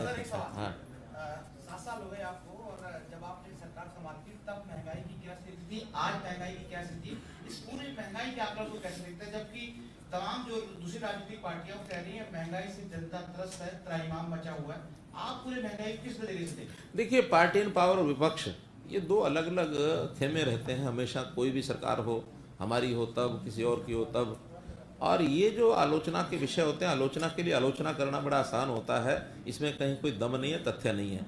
ये महंगाई आज से नहीं, 1947 जब से देश आज़ाद हुआ उस समय से लेकर के और आज तक भी हो रही है, आगे भी इसकी जो निश्चित दर है वो होती रहनी है। जो इन्फ्लेशन होता है, इन्फ्लेशन का आखिर उस महंगाई की दर लगातार हम देखते हैं 2006 से 2016 तक 256% महंगाई हुई, डीए दर जो तय हुआ, और अब 2016 से लेकर के और अब 2021 तक 5 साल में मात्र 156% था। हाँ, 156% था 10 साल में, और अब मात्र 2016 से लेकर और 2021 5 साल में मात्र 31% हुआ। यानी 28% था, 3% और महंगाई दर घोषित की गई है। ये महंगाई दर डीए के हिसाब से आप लोग आंकलन करें कि 5 साल में 31% होती है और 10 साल में 156% होती है, तो आंकड़ा तो सबको पता है। कोरोना के बाद ज्यादा लग रही लोगों को। नहीं, वो तो कोरोना एक फेज था, नहीं फेज था, लेकिन उसमें सरकार ने अपने ढंग से उसको सारे को संभाला है, और हमने आर्थिक स्थिति भी कोरोना में हमारी कम नहीं होने दी। हमने जैसे बताया, जीडीपी की हमारी वृद्धि दर हरियाणा की जो है इस बार बढ़ी है और 8% तक जाएगी, नेशनल शायद इससे भी कम है। तो हमारी हरियाणा की कोई समस्या नहीं है। और जहाँ तक वृद्धि दर या इस प्रकार के इन्फ्लेशन रेट है, आपको मालूम है कि 1947 में जब देश आज़ाद हुआ, 1 रुपये का $1 था, 1 रुपये का $1 होता था। आज स्थिति क्या है, डॉलर की कीमत कितनी हो गई? 80 रुपया। तो ये इंटरनेशनल लेवल पर भी इन चीज़ों का प्रभाव होता है। ऑयल जहाँ तक है, ऑयल जो है ये इंटरनेशनल मार्केट की कमोडिटी है, इसलिए ऑयल की महंगाई देश की महंगाई के समकक्ष चलेगी ऐसा नहीं है। ऑयल तो इंटरनेशनल मार्केट के हिसाब से जैसा चलता है उस हिसाब से चलेगा। अपने देश की चीज़ें जैसी थी वैसी हैं, कहीं कोई महंगाई का ऐसा विषय नहीं आया। केवल जिसको कहना चाहिए पेट्रोल, डीजल, गैस, और उसकी भी अगर आप तुलना करेंगे तो पिछले सालों की तुलना जिस प्रकार से चल रही है उसी प्रकार से अब चल रही है। यानी 2014 में पेट्रोल डीजल क्या रेट था? 60 रुपए के आसपास था, 60 रुपए के आसपास था। आज 2021 में 7 साल के बाद हर चीज डबल हुई है, तो अगर वो 60 का 105 हो गया, 107 हो गया, 60 भी नहीं रहा होगा, कुछ कम रहा होगा, तो डबल ही हुआ है वो भी। तो हर एक चीज 7 साल में डबल हुई। आप कोई चीज उठा के देख लीजिए, सैलरी डबल हुई है, आप उठा के देख लीजिए, सबकी सैलरी उठा के देख लीजिए, इन 7 सालों में डबल हुई है। सर मेरा इसी से जुड़ा हुआ सवाल है। केंद्र सरकार और राज्य सरकार, सभी सरकारें जो है पर्यावरण संरक्षण को लेकर सब चिंतित है। हाँ, ठीक है, लेकिन सर एक सीएनजी एक ऐसा फ्यूल है जो एनवायरमेंट फ्रेंडली है। दिल्ली में उसका रेट सर 50 रुपए किलो है, और हरियाणा में, यूपी में, पंजाब में इसमें 17 रुपए का फर्क है, वो 67 और 66 रुपीज का है सर केजी। ये इतना बड़ा डिफरेंस क्यों है सर? अगर खैर इसकी जानकारी मुझे नहीं है, या तो वैट का अंतर होगा, क्योंकि आखिर सीएनजी भी उस फ्यूल के साथ जुड़ा हुआ है कोई मालूम इसका के? नहीं, एक मिनट। सर सीएनजी का जो एडमिनिस्ट्रेटिव प्राइसिंग मैकेनिज्म के तहत दी जाती है वो सरकारी संस्थाओं को यानी आईजीएल को मिलती है। जो हमारे यहाँ 2 जगह है वो प्राइवेट है, बाकी जहाँ आईजीएल की है वहाँ तो सस्ती प्राइवेट की है, वहाँ थोड़ी सप्लाई सिस्टम में भी, और बता रहे हैं कि सरकारी जो एजेंसी है ये उसके माध्यम से, हाँ आईजीएल के माध्यम से चल रही है, हमारे यहाँ प्राइवेट उसके माध्यम से है। तो निश्चित रूप से कोई ना कोई इसमें योगदान तो सरकार का या तो रहा होगा, नहीं तो प्राइवेट के कारण से डिस्ट्रीब्यूशन का सिस्टम, एक शहर का डिस्ट्रीब्यूशन का सिस्टम रहता है वो कम कॉस्टली रहेगा, और जब हम लंबे एरिया में उसका डिस्ट्रीब्यूशन का सिस्टम बनाएंगे तो स्वाभाविक उसका रेट का अंतर रहेगा। हाँ, ये ठीक है कि इसके ज़्यादा मात्रा में इसकी सप्लाई शुरू हो, इसका नेटवर्क बने, इस पर हम लगे हुए हैं कि CNG PNG सब शहरों में इसकी सप्लाई बने। उसकी पाइपलाइंस बहुत से शहरों में बिछ रही हैं, कुछ आगे के प्रोग्राम चल रहे हैं, और अब तो NGT ने भी कह दिया है कि आगे इंडस्ट्री में भी CNG PNG का उपयोग होगा, और CNG PNG के बिना जो बाकी फ्यूल है उसको बंद करने जा रहे हैं। इसलिए इस पर सीएम साहब मेरा एक सवाल है, आपने 7 साल बड़े ही अच्छे तरीके से पार कर लिए हैं, 2 गठबंधन के साथ पार कर लिए सॉरी। तो क्या जिस तरीके से आपने चुनौतियों में वादे किए हैं, अब आप लोगों के बीच किसी तरीके का कार्यक्रम करेंगे इस 7 साल के धन्यवाद के तौर पर? निश्चित रूप से जाएंगे। लोगों में पहले भी हम गए हैं, अब भी जा रहे हैं, आगे भी जाएंगे। जाना कोई बंद नहीं किया है। इसलिए हम हर एक वर्ष में जो हमारे निश्चित कार्यक्रम होते हैं उसको हम करते हैं। सरकार के लोग भी करते हैं, पार्टी के लोग भी करते हैं, और मेरे आगे के भी कार्यक्रम जो बन रहे हैं, अगले 2 महीने के कार्यक्रम जहाँ जहाँ बने वहाँ मैं जाऊँगा। और अभी आने वाले 2 साल में 90 की 90 विधानसभा क्षेत्रों के अंदर, क्योंकि कोविड के कारण से मुख्य कारण था टूर के कम होने का, वो कोविड था और कोई नहीं था। उस कोविड के कारण से प्रभाव जो पड़ा था, अब चूँकि covid is on its dying stage और कोविड से हम बाहर निकलें, प्रभु करे जल्दी से हम स्वस्थता की ओर आगे बढ़ें, और आगे 2 सालों के अंदर 90 के 90 विधानसभा क्षेत्रों में जाने वाला। अब और कोई हाँ, और कोई हाँ। During the course of your briefing, you have mentioned Kisan education, and in the answer question on the session also, Kisan education. My question to you is: the former Chief Minister of Punjab, Captain Amrinder Singh, has stated more than once that he will be talking to the Union Home Minister Amit Shah and also the Kisans to find an amicable solution. Do you have any suggestion for him? कि इसको किसान की education को किसी हल के आपको सलाह देना चाहेंगे उसको? नहीं, not only Amarinder Singh, but कोई भी व्यक्ति हरियाणा का, पंजाब का या कहीं का भी इस सोल्यूशन के लिए बीच में कोई बातचीत करता है, नेगोशिएशन करता है, तो विल वेलकम इट। कोई दिक्कत नहीं है, क्योंकि ये कोई पार्टियों के हिसाब से कोई हम सोचते हैं समस्या का हल, ऐसा नहीं है। हमें तो एक सिस्टम को ठीक चलाने के लिए अब पार्टी विचार करके और चीज़ों का सलूशन होता है तो बहुत ही अच्छे होगा। अमरिंदर सिंह करें, कोई और करें, हम तो अपनी ओर से कर ही रहे हैं। लेकिन अगर कोई इस सलूशन पर लाने के लिए कोई अगर भूमिका निभाता है तो there is no harm in it. एक तो पेंशन को लेकर के जानना चाहते हैं, उसको लेकर के कोई घोषणा आप करेंगे, और दूसरा पारदर्शिता और ईमानदारी को लेकर के आप 7 साल चल रहे, जब भी इस पर प्रश्न उठा, विपक्ष ने मुद्दा उठाया, तो उस वक्त आपने इंक्वायरी मांग कर दी। कई विषयों पर इंक्वायरी मांग हुई, आपके पास भी पहुंची हुई है, उनको कब तक आप विपक्ष के सामने, मीडिया के सामने, प्रदेश के सामने रखेंगे? देखिए, पहली बात तो है कि जो भी कोई घोषणा करनी होती है अपने आप करते हैं, किसी के कहने पर नहीं करते हैं। हमारी जो योजना होती है तब करते हैं, जब योजना होगी तब करेंगे। और जहाँ तक किसी भी इंक्वायरी का होता है, इंक्वायरी की जब रिपोर्ट आती है तो कोई ऐसा बंच ऑफ इंक्वायरीज कोई है और उसके लिए बहुत आप लोगों को इंतजार, ऐसा नहीं है। जिस भी इंक्वायरी को हम मार्क करते हैं, जब भी उसका रिजल्ट आता है हम लोगों को बताते हैं, मीडिया के माध्यम से बताते हैं, और आगे भी जब भी कोई कंप्लीट होगी सब बताएंगे। एक मिनट, कौन बोल रहा है? चुनाव में क्या नतीजे आने वाले हैं, तो क्या आपको फीडबैक? जजमान कल आ जाएगा। आपने 7 साल पे जो उपलब्धियां बताई हैं और उनके विजन रखा है, 11 कुछ नई घोषणाएं की हैं। धनखड़ जी बैठे हैं, इन्होंने पार्टी के सेक्रेटरी के नाते 7 साल 7 कमाल के नाम से बाहर चलाया, पिछले 1 महीने से प्रोग्राम चलता रहा, और आपने कहा कि वो 7 तो एक बड़ा बैनर है, उसके पीछे 100 है, मतलब 700। लेकिन लोकतंत्र में कोई विपक्ष की भूमिका रहती है, और विपक्ष के नेता भूपेंद्र सिंह हुड्डा ने प्रेस कॉन्फ्रेंस करके कहा कि 7 साल 7 कमाल कुछ नहीं है, इस सरकार ने कुछ नहीं किया है, और इसीलिए हम विपक्ष आपके स्पष्ट जनता के बीच में जा रहे हैं। और महंगाई, बेरोजगारी की बात जो ट्रीटमेंट करते हैं वो आपने सुनी होगी। इस विषय पे इस विपक्ष के, और जो प्रदेश कांग्रेस के अध्यक्ष ने भी आज प्रेस कॉन्फ्रेंस की थी, सेंटर जी ने, उन्होंने भी यही कहा कि कुछ नहीं, और सबसे करप्ट सरकार आपकी सरकार को उन्होंने बताया है। तो इस पे आपका क्या कहना है? देखिए, ये उनका धर्म है, विपक्ष का धर्म है, उनको निभाना ही चाहिए, उनको खूब गालियां देनी चाहिए हमें। हम नहीं कहते कम करें। अंतर तो तब होता है जब जनता उसको स्वीकार करे। जनता को सब पता है कि हम क्या कर रहे हैं, जनता को ये भी पता है, हमने बता दिया कि आगे हम क्या करने वाले हैं। ये सरकार गरीब की, मजदूर की, निराश्रित की, छोटा व्यापारी, छोटा किसान, महिलाएं, बूढ़े, शिक्षा, स्वास्थ्य, जिन चीज़ों की हम चर्चा करते हैं उस पर एक एक कदम आगे बढ़ रहे हैं। जब जनहित की योजनाओं को हम लागू करेंगे तो वो कुछ भी कहें, उनके कहने का कोई असर नहीं जाता कुछ भी। दूसरा, आपने सरकार प्रयास कर रही थी सिंघू बॉर्डर और टीपी बॉर्डर पे रास्ता खोल दिया जाए। सुप्रीम कोर्ट ने भी कहा है, उनको भी कहा है कि आपको किसी दूसरे का अधिकार छीनने का नहीं है, रास्ता खोल दीजिए।